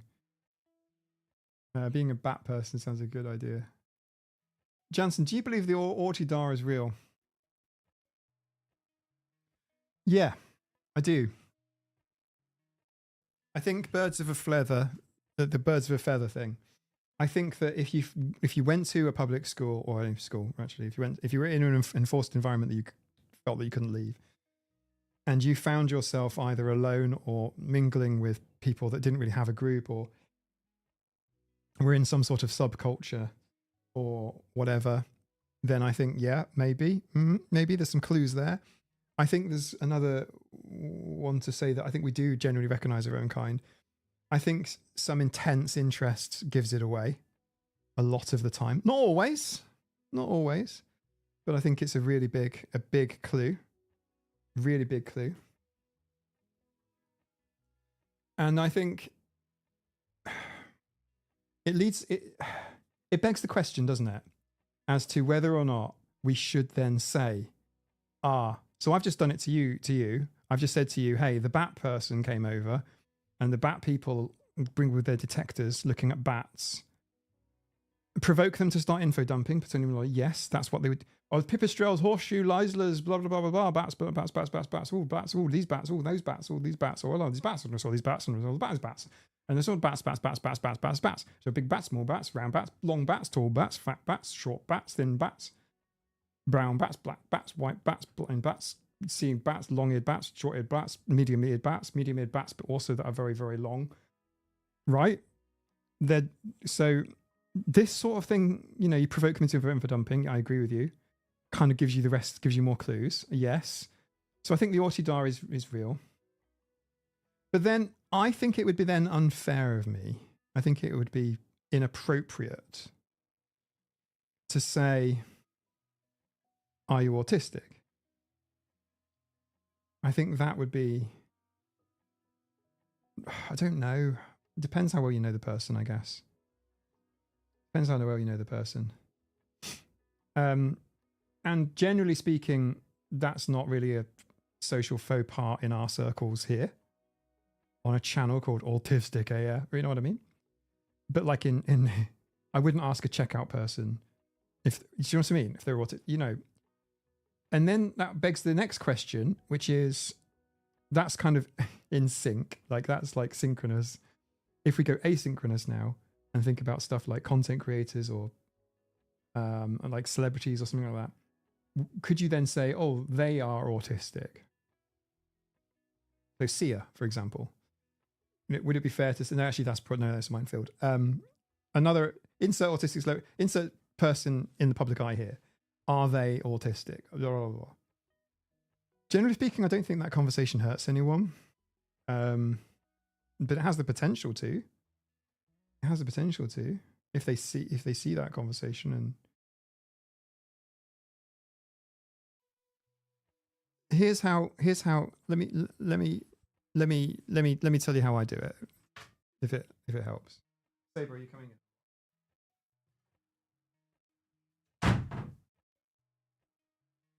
This is delightful. The box has got a Polly and a Anna in it. I'll have to do it. I'll tell you what I say. I file in my head and I say, I just treat them like they are autistic. I make the decision in my brain. I think they're autistic. And then I just treat them accordingly. So I would say, your accent could be in sexy scenes whenever you only say bats. Well, there you go. So this is why, I guess I would just afford someone a bit more time, a bit more patience or whatever. Oh, it's a star. Paul. It's this. It is not chewing gum. Chewing gum is awful. Can I quickly tell? Look, chewing gum, right? Chewing gum is awful. It's just sugar for a few seconds, and then some horrible chewy thing that you then put in the bin afterwards. You just put it in the bin. That's what you do with chewing gum. You just put it in the bin, and it's like a food product that's covered in wrapping. Like you have to take the paper off. It's covered in metal as well, isn't it? And then you put it in your mouth. You chew it. It's probably pleasant for a little while, and then it's like just this tacky, horrible thing. It's waste, and then you have to put it in the bin, or it sticks to the floor. I used to hate in school kids would put chewing gum and stick it to the desks. That used to just upset me like so much. I hated it. If I touched it, it was just awful. Sorry, where were we? How is everyone in this polite company? The Christmas stream is actually going to be quite cool. We'll play games. We've got games, like actual like video games, but also we'll play some other non-games too. Mushroom. Badger. But yeah, basically where I'm going with it is, yeah, the Ortidar. I just treat people as though I think I've spotted you, but I wouldn't say anything unless they did first, if that makes sense. Alistair Thomas, hello all. Sorry for asking a new topic. I've been given a 5-question survey for the first appointment on an SD assessment. How to understand how to answer it since it's all it depends. Be honest, 50 questions. Okay, that's the AQ50 you've probably been given. We'll be with you in a second after everybody's finished saying snake. We're all done. So yeah, you answer it to the best you can, but I would say it depends personally. If you feel like you want to put extra info, do it. Some of the questions are absolutely batshit. I ask the Piano Valley thing. Mike T, thank you for the comment there. It was a pleasure to chat to him. And one of the questions in the AQ is, would you prefer to go to a museum or a theatre? And that's so, look, the AQ is validated, but I'm not going to challenge it. I mean, come on. It's not validated like the theory of gravity. Hello. Does it say for Sabre? No, I bet it doesn't. This is Sabre. So, is there a guide listed online I can reference? Okay, here's my advice to you. For your autism assessment, Elisa, are you listening? Chat, everybody in the community here, let me know if I'm widely off base. Why don't you write on the AQ50? I was unsure about how to answer some of these questions since they are ambiguous. So as part of my research, I decided to hop onto a channel on YouTube called Autistic AF and ask the community. All I'm saying is,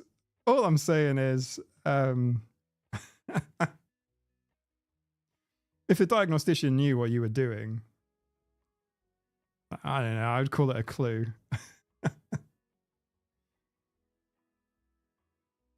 The theatre museum one, which, you know, I would prefer to go to a theatre or a museum. You get asked the question twice. I put that one to Piano Valley on the stream, and he was like, "Well, it depends if I was working, if I was playing, because he's obviously a comedian." And I was like, oh, "For fuck's sake!" Yeah. What would you prefer to do, a museum or a theatre? It's like, well, I like the theatre. You know, what was the last one I saw at the theatre? Lion King with Nina in London. That was lovely. During the interval. So it was my present to Nina. We're going to go to see The Lion King. Actually, can I tell you about The Lion King? The Lion King intro, that beautiful intro, was so incredible. For about 5 minutes, I was just in awe. It was just amazing, right? You're in awe of these massive creatures that being operated by people and people dressed up as panthers and shit. It was just amazing. It was like, wow, is this like drugs? And then it's just like kind of boring for like 2 hours. But we had, and I wanted them to play the beginning bit again, like some sort of reprise, you know? But they never did. It went downhill from there. So The Lion King starts off like a 10 out of 10, and then just sort of slowly, just by the end of it, you're just ready to go to like McDonald's and go home. But at the beginning, it's amazing. Anyway, in the interval, they asked us like, oh, they wanted to give us champagne, but neither of us really drink much alcohol. Like I hardly, like this is the first alcohol I've had in like weeks. I don't really drink alcohol. And I do occasionally binge, mind. That'll be in a video for another day. But for now, we asked for tea, and they were like, what, breakfast tea? They had to go to the staff room and get tea bags to make us drinks. It's amazing. Lion King in the West End, that was it, Jonathan. Yeah, it was great. I loved it. I one of the best plays ever, but it started off incredible. So now what about museum? What kind of museum are we talking about? Are we talking about like some very, very parochial kind of like very specific niche? Are we talking about like schooners of the 17th century museum? Or what are we talking about here? Are we talking about the Science Museum, National History Museum, the British Museum with all of the stolen artifacts? You know, like what kind of museum are we talking about? And to be honest, they're both great. And I don't know why one would be weighed up against the other. I don't know if museum is the right answer or not. Okay, so here's the thing. It's possible to get copies of their data invalidation process, and I'm not going to make content about it. I think as far as I would go on YouTube is to do the AQ50 myself, perhaps with you all. But I don't think I should reverse engineer the AQ. Maybe on Patreon or Discord. Because the flying frogs thing, which isn't frogs, by the way, it's toads. I'm so glad somebody said it before I did. I was so grateful they did. It is toads, not frogs. The flying toads, but flying frogs is more of an alliteration. It feels nice to say. But like the flying frog thing, you know, like should I be talking about it? Do you know something? I actually believe I should be talking about it because it's bollocks. That's why. But I'm not doing how to reverse engineer an autism assessment. You can't anyway, by the way. A lot of it is diagnostic interview. And, it's much longer than a job interview. How much does the museum or theatre cost? I agree with you. Also, are we going in the evening or during the day? Are we doing this on holiday or are we doing it at the weekend? Who are we going with? And, I mean, look. The theatre could mean two different things here. So on the Isle of Man, we have a beautiful theatre. No, it's a Victorian-built, famous theatre builder, like the most famous Victorian pretentious theatre builder. I'm really sorry, I don't have details. Google them, but like I'll tell you about it later. But like it's a beautiful theatre. It is honestly one of the most beautiful theatres you'll ever see. It's gorgeous. Like it's beautiful. It's very extra, if that makes sense. It's like all of the gold, it's just beautiful. And it's possible to hire a box, right? Hear me out. This is going to make me sound posh, but I'm not. A box is about $80 and seats 4 people. So I went to see Cats there. It was a present for me. And we were in a box. And if you have like 3 people in a box, you have like tons of space. Like you can kind of like stick your legs out and everything. I took Nina to watch Avenue Q, which was fucking hilarious, by the way. It's very rude. And I hid in the box because it was so embarrassing. But like, that's beautiful. Whereas if you're stuck in like a stall with like really tiny seats and like you can't move and you're stuck like this, because some theatres are like that.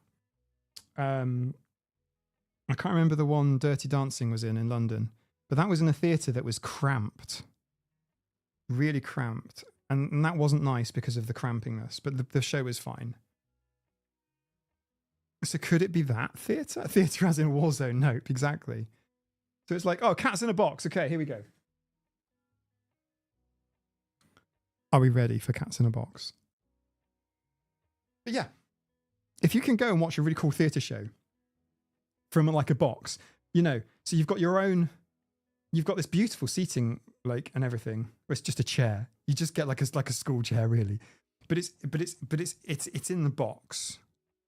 So you can, you know, people can see you. I guess you can be perceived in a box because people can like look up and see you. But like, it's a box anyway. But like, you can kind of like stretch your legs and stuff. It's like, it's more comfy. And it's like $20, which is how much like a box seat costs on the Isle of Man. It's way worth it. So good. Right, here's cats in a box. Are you ready? Here's cats in a box. Guys, I love you both. Love you. Yeah, yeah. Cats in a box. Look. Look. Look. It's Paul Paul. And it's Anna. Look. It's cats in a box. Look.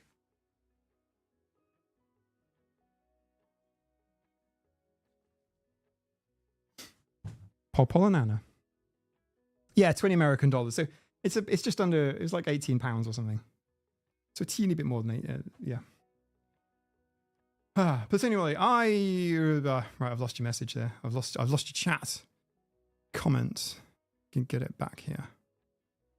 I used to have a cat called Schrodinger. Schrodinger's box. Ah.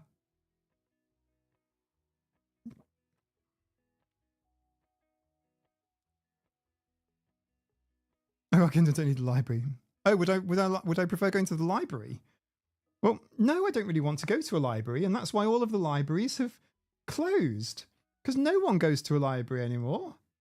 I've got a Kindle as well. I love my Kindle. It's bad, this, isn't it? This is a bad attitude. Like, we shouldn't be doing this. We're basically Walmarting the planet. Like, because libraries are such good facilities socially. We really don't want to go to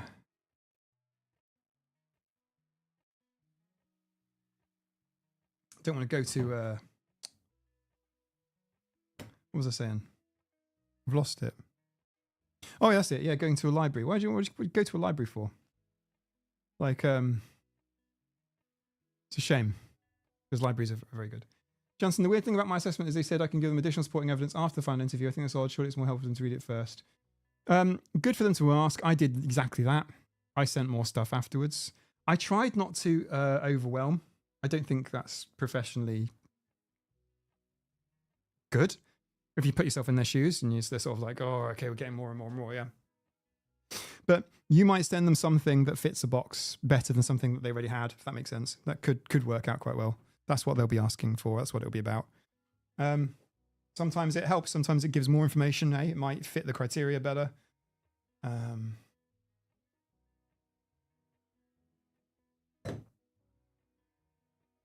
The Boston Public Library. Oh, wow. Yeah. Hey, Boston Public Library.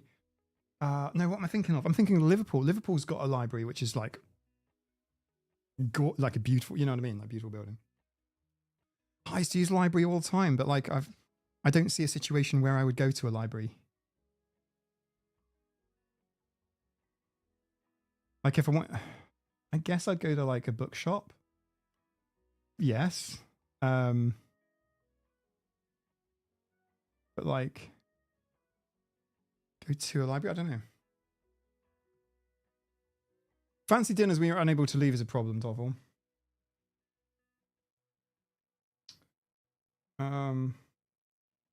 Yeah, I don't like the whole kind of like, you know, not being able to leave sort of thing. I really dislike it.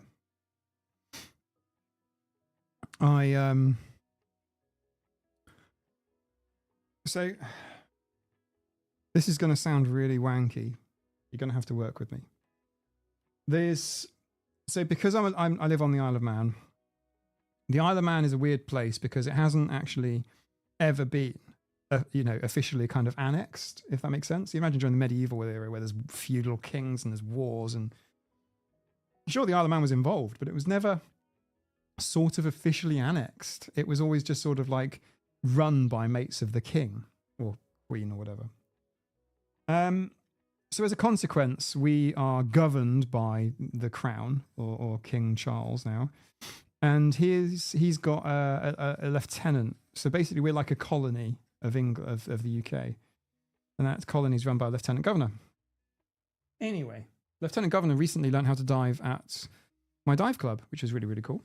But I've been invited to go and have dinner with lieutenant governor, and I'm not interested in going and having dinner with lieutenant governor. Not because of anything. It's just sitting down and having sort of meals that are weird, and who wants that? But some people love it. There's a lot of people.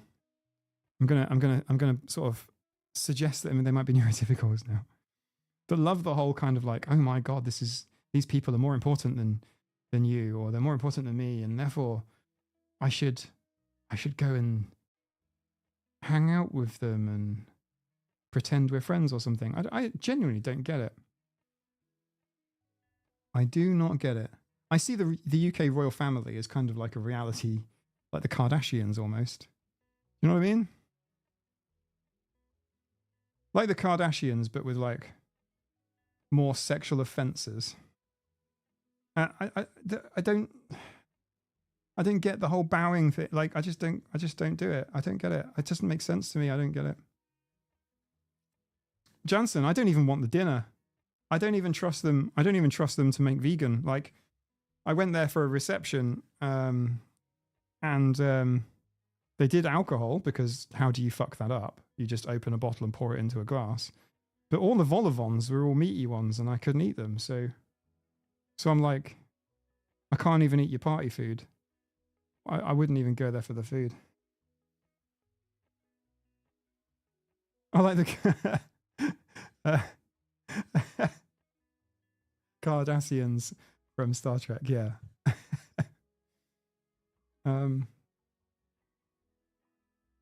It's strange food, having to do a small talk and pretend to be social. Yeah. And it's difficult because it's like, if it's about something that, I don't know, I've got to read the stupid people don't know, suggest the yeah, well, if it's like one of these hoity-toity things, then it's all, there is no menu. It's like, it's all pretentious and stuff. I just can't.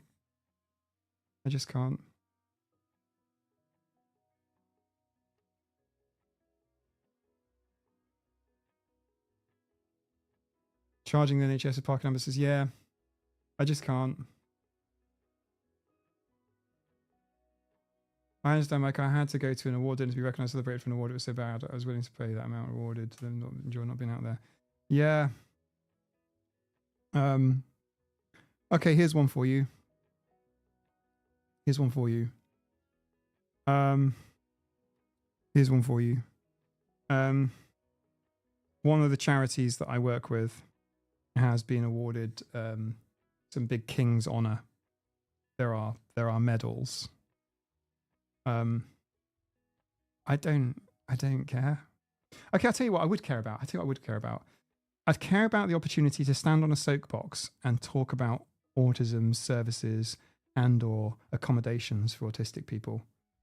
If I was offered an opportunity to do like a 10-minute presentation or something, I fucking would. I'd hyper focus on that and do nothing else in my life and not eat or drink or anything and just do that. I would do that very much. Yes, please. Marine conservation I would as well, but like, it's like, actually I don't want a dinner either. So many foods. Okay, Jansen, here's another one for you, right? So if I eat something that I'm really not like, that's completely different from what I would normally eat or whatever, I might end up with like digestive discomfort, which I'll be perfectly honest, shouldn't be called digestive discomfort. It should be called discomfort for other people. Because frankly, they may experience it.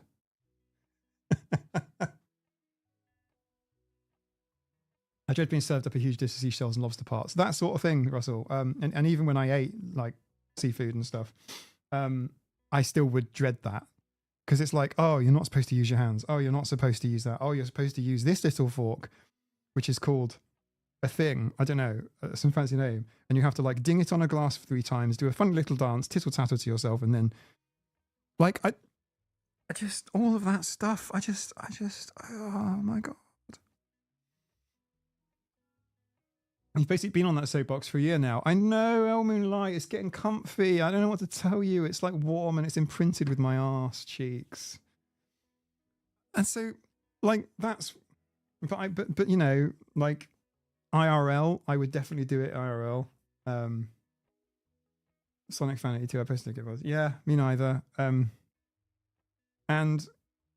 I don't know how to describe it. If you're younger than me and or something, it's hard for me to say it without coming across again sounding a bit wanky, but basically it's like if I have to speak, like people will listen, and it's not because I'm some big important person. That's not it at all. But I think there's something about my manner or my mannerisms or the way that I come across that I think it's autistic characteristics and traits that actually makes people kind of, oh, okay, this isn't like your normal neurotypical thing. Oh, Helen, what you want is meeting at a motorway service station and a vegan sausage roll. I'll be perfectly honest. The company was great and the vegan sausage roll was perfect. Helen. Exactly. I'll have a Greg's vegan sausage roll. I couldn't think of somewhere better than the motorway service station outside Birmingham. But the company of the vegan sausage roll was very nice. But yeah, basically. KJ, would you come speak at my school? My autism special school, looking for speakers to come in and give talks and live experience of autism, neurodiversity, increase staff understanding. Yeah, if I can. If it matches up with something that I'm doing or I'm in the UK, then yeah, for sure. Of course I will. I mean, sounding like an egg. I've never heard the phrase sounding like an egg. I'm looking forward to my vegan festive nut roast. I sort of liked the nut roasts for a while, and I do like a nut roast, Johnson. But I'll tell you what. We'll do massive plates of. I'll post it in the Discord. But we'll do tons of food. We will use a sort of like a mock meat. So we will have like fake chicken type of thing or turkey or something.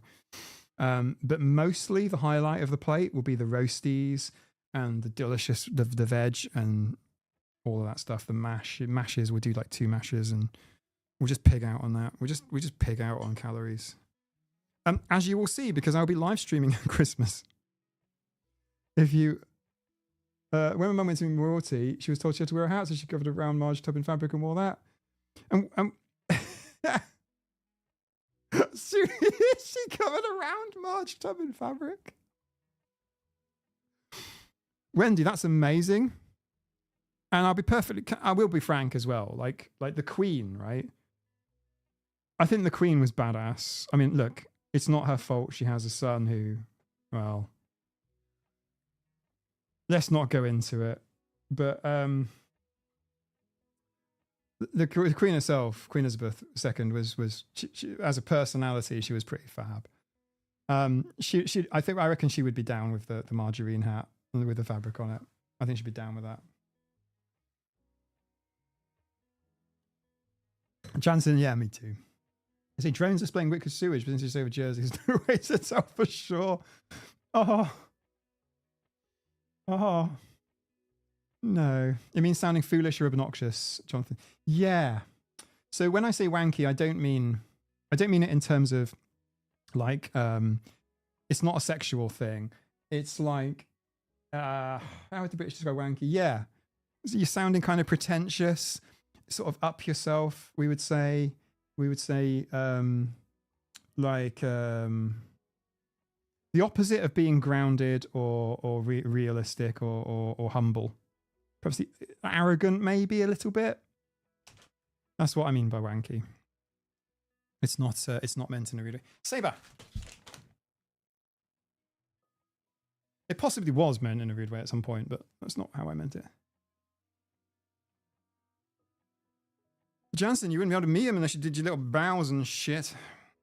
We had Camilla come to visit recently, not personally, just come to visit the island. You know, they it was quite sad, really. I'll be honest. Timmy Mallet was on the island, and he drew a bigger crowd than Camilla did. Douchey? Yes. Yes. Maybe. Maybe. Maybe. Douchey is what we'd call a twat. Like, we'd call it like somebody who's just being like arrogant and up themselves. But I mean, non-humble. Yeah, it's all pretty similar. We're in the same sort of zone here. As the only non-meat eater in the family, I get first choice on potatoes, says Toffel. Results. Camilla is, yeah, there's something else going on there for sure. I refer to the royal family of our use as governor generals. Yeah, ours is called lieutenant governor. Jonathan Ross. Like, and it sounds a bit silly on the Isle of Man, but it sounds even more silly in Canada and Australia and so on. It sounds really silly further away. Social hierarchy is something that I do think that, speaking as a late identified autistic adult, whose entire life has been in some way marked by non-adherence to the social hierarchy. And I don't mean it like being a cool kid and being like a punk and being like counterculture. I mean just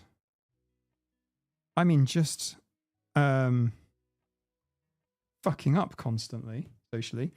And I don't mean like social rules. I literally mean the hierarchy. The hierarchy was the main thing that I fucked up on. And that is to say that generally speaking, I hate to say it like this because it sounds them and us, and I'm trying not to do that on the channel, but this is unavoidable, which is that neurotypicals do like a good old hierarchy. They do like a hierarchy, and the hierarchy is fluid and changes, and people move around in that hierarchy an awful lot. They do like the drama triangles as well, and I just it's less of a problem for me now. Middle-aged guy, it's not really an issue, but like younger Mike, it was just like, oh, what the fuck? I didn't realize, oh, this person is low social status. Oh, this person is high social status. I had no clue. Toffel, the hierarchy is actually the main thing. It's actually like, I almost wonder, and this is hot take. Please don't take, oh, Mike from Autistic AF said this, therefore this is true. No.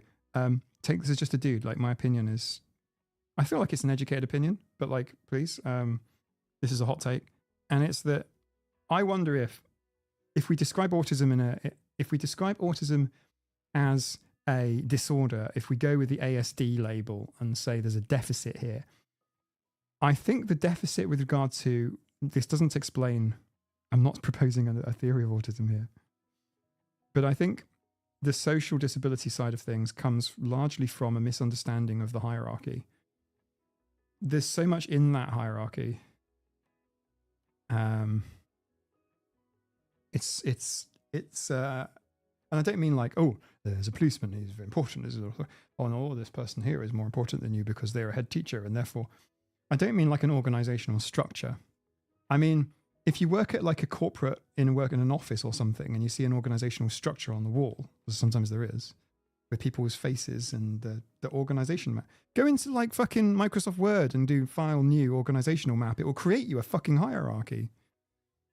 It's that sort of thing. It's hard to explain that the social hierarchy isn't necessarily the same as what's on that fucking board. It can change. Some people are higher, some people are lower. Some people manage their managers, for example. Like when I do my interview tip sort of series, and I will be doing a series on employment interviews. One of the tips is going to be about talking to the receptionist or the janitor or whatever. I've got some interesting examples of hierarchy. When it was a few years into starting my business, this was back in 2003, and I had a big meeting with a big software reseller. Saber, that was really stupid of you. And I had an office in London. In central London, it was a tiny office. It was literally a cabinet. It was a storeroom, right? And I was cleaning the toilets when the people arrived because I didn't want them to come all the way. I didn't want the people to come all the way and not have access to a nice loo. Do you know what I mean? I used to quickly clean it, make sure that the toilet paper's out, make sure the toilet's clean and everything's, you know what I mean? Everything's clean, it's good marks, etc. It's all beautiful, all clean. And they came in when I was cleaning the toilet and they were so rude to me before realizing that I was the person they were there to meet. And it's, because cleaners are lower in the hierarchy. Cleaners are so low in the hierarchy. They are the fucking scum. They are wrong. This is sarcasm. So low. We have to treat them like peasants. They are peasants. They are just peasants. And it's like, shit, no, they're not. Fuck, no. Hierarchy only works from regarding organization and business structure. But the unwritten one is like fucking cleaners. You wouldn't even put them on an organizational chart. You don't put cleaners on the org chart, right? It's usually an agency or. No, I had a software business. I shouldn't be cleaning toilets. You know what I mean? Yeah, fucking blows people's mind. But small businesses though, and this is back in 2003, 4. So it's a strange flip. But you know what? Cleaners and receptionists, they know everything. They are actually potentially very close to the top of the organizational chart in reality. And being nice to the receptionist, maybe getting a little bit of that small talk on, a little bit of charm, you might do really, really well in an upcoming interview, because no doubt the bosses will go to the receptionist and say, hey, which one of these people today do you reckon? What do you think of so-and-so? Trust me on this. I've heard it from both sides so many times. Hierarchy is so important in neurotypicals. It's like, hot take. This is late at night. I'm drinking wine. Busy day. But I can tell you, hierarchy is like the number one thing for neurotypicals. I'm not saying everyone wants to be at the top and bully people below them. It's not as simplistic as that. It's just awareness of where they are in the social hierarchy, who's doing what with whom, and everything else is so important to a generic, I don't want to say generic, I'm just trying to say like quite general sweeping brushes here. It's so important. And we can feel very, look at those silly neurotypicals and their silly hierarchies. But they exist, they are in the majority, and we have to understand how they work and sort of respect them in a weird kind of way if you want to get by. That's my view. I'm not saying masking what I'm saying. I'm just saying, like, fucking hell, I wish Mike knew this in the past. Has one of you scratched a hole in my blind?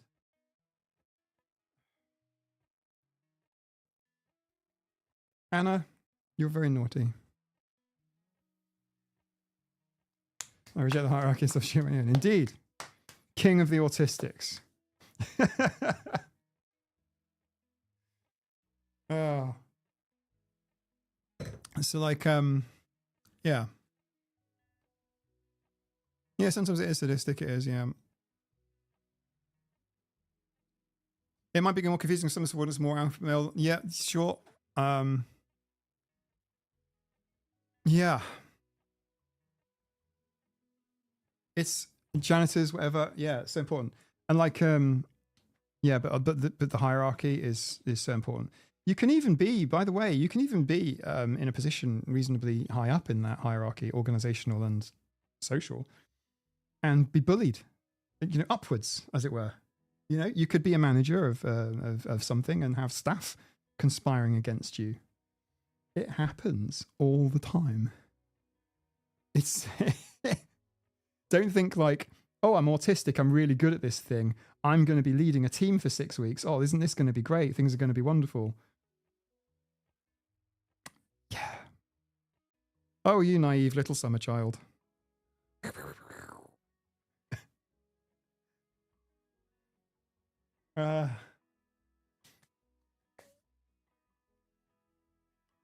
Position masculine autistics into positions of power and quietly take over the world. I'm just saying, it's so important. Yeah, it's yeah. Just knowing about this stuff and talking about it, I think, is important. Bringing it to the forefront of consciousness. But yeah, you know, groups of people higher up in the social hierarchy can completely destroy an organization's culture and be really toxic. If you've got somebody that's, say, a weak leader, they can just have their entire organization or entire department or entire whatever just overrun with toxicity. By the way, can I quickly mention something? This is where abuse happens.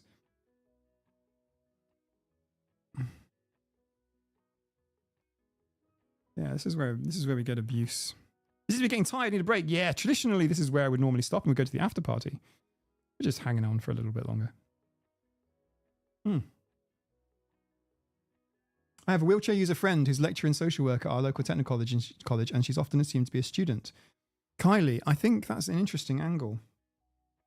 And for me, this sounds really, really weird, right?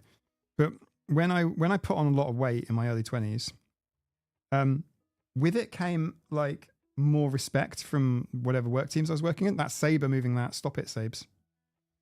Yeah, so like it's like how you present as well is so important. Image. This is me rolling my eyes at the cats. You're a pain in my backside, Sabes. Yeah, you and Anna too. Okay, dreamies.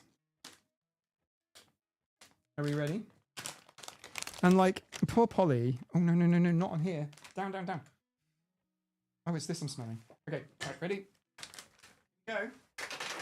There's pop holes. Not yours. And 10 on the side.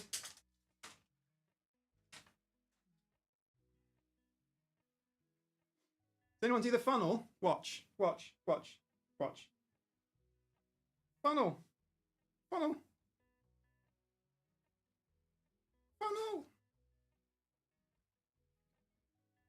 Oh. Okay, that's the kittens.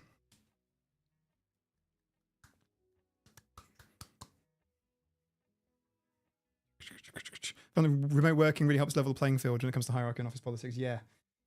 The trouble with remote working,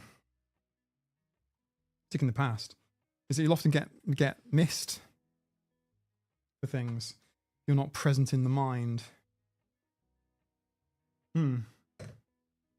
Rightio. Stimming with cats. Yeah, damn straight, awful. Great stimming potential. Unfortunately, they pay you back with farts. That's the only issue. This many dreamies into this smaller kittens, they're gonna get smelly later. That's because they don't normally. I bet Anna could be like a ferret up a dream. Helen? She's basically a ferret. like that's basically what she is. She's basically a ferret. Love scratches. But like she's basically a ferret. Except for this one. This is from Hydra the other day. Looks like I'm flipping you off, but I'm not. Look, I've got a cut there. It's healing quite well there. I think you can see it a bit better. That's Hydra the other day. Our government's forcing the end of remote working. Seriously? It's better for the planet. It's better for the traffic. It's, you know what I mean? Leave people to commute that need to commute. That need to, you know what I mean? And everyone else, like, yeah, a bit of problem with Elon as well, with the companies as well. Forcing workers at Tesla, for example. Everyone has to come in. Because the factory workers have to come in, everyone has to come in. Not great for the environment. Trim the claws, Jason. I'm in full agreement. I mind the farts. Lost my temper. Poor dog. Oh, poor dog. Dog farts are terrible, by the way. Like, cats are not like particularly farty, whereas dogs. This is like Are dogs or cats better for autistic people? I think it's quite a wide brush, right? But I'd love to do a video on it. Just because I can concur, Maurice does the farts. Like, okay, of the cats here, right? That, like, Saber doesn't particularly like fart, whatever. And this is Gibson or Lucy, or Toby wasn't particularly a farter or whatever. Most of them aren't. The 3 kittens do fart. So I'm sorry about that, Helen. I'm sorry about that, Wendy. This type of cat does do a stink. I'm sorry about that. Good luck for the next 20 years or whenever. I know. Look, you're a parrot. You're a ferret. She's a ferret, basically. And a ferret. Oh, the funnel.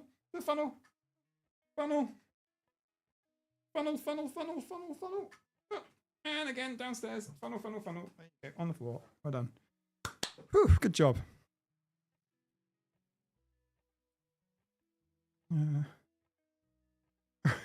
I will never return to office work. It's remote work for me until I retire. Jansen, I hope that is the case for you with all of my heart. I really do. I hope that's true for me as well. I hope it's true for every autistic person that wants to do that. Like, in today's information age, a lot of the sort of info-based work, you know, if you do a lot of work tapping at a keyboard, it doesn't matter where you are. That's your autistic. How do you know they farted? Is there a sound? We'll get back onto this another time. What I'm going to do is I'm going to take a little break, and we are going to go after that break onto Discord, where members of my Patreon/Discord can join in with an after party stream. We'll probably play games. We'll probably do something where I don't have to talk that much. My poor voice. I'll see you all soon. Thank you all so much.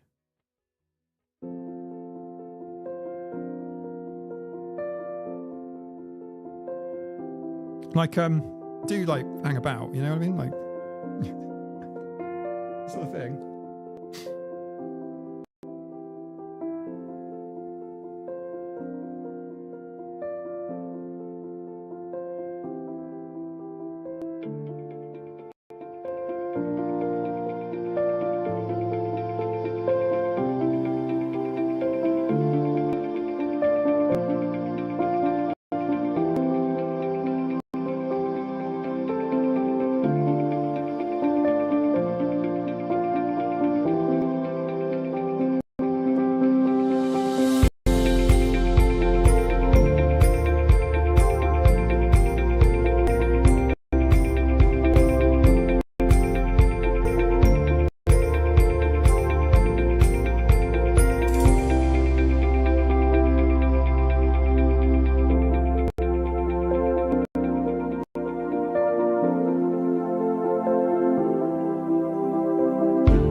Basically, all the cool people are still here.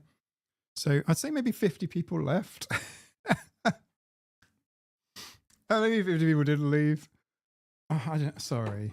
There's like a gremlin in my head that just makes me do things like this. So, I mean, we are going to do an after party. Like, I didn't lie or anything. Holly is now drinking from the fish tank, which is basically what she does. No, I'm actually eating this now, and it's probably better from an audio perspective that I think it on the camera. Yeah, so I'll see you on your Discord. But bye for now. If you're here, one of the cool kids, you know it. Bye.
I basically trained everyone not to leave. That's so bad. Okay. Sorry, my hands are wet. I just been to wash my hands. Bye. Bye. I'll see you all soon. I'm just slow. I don't like change, so I'm still here. Oh. See you soon.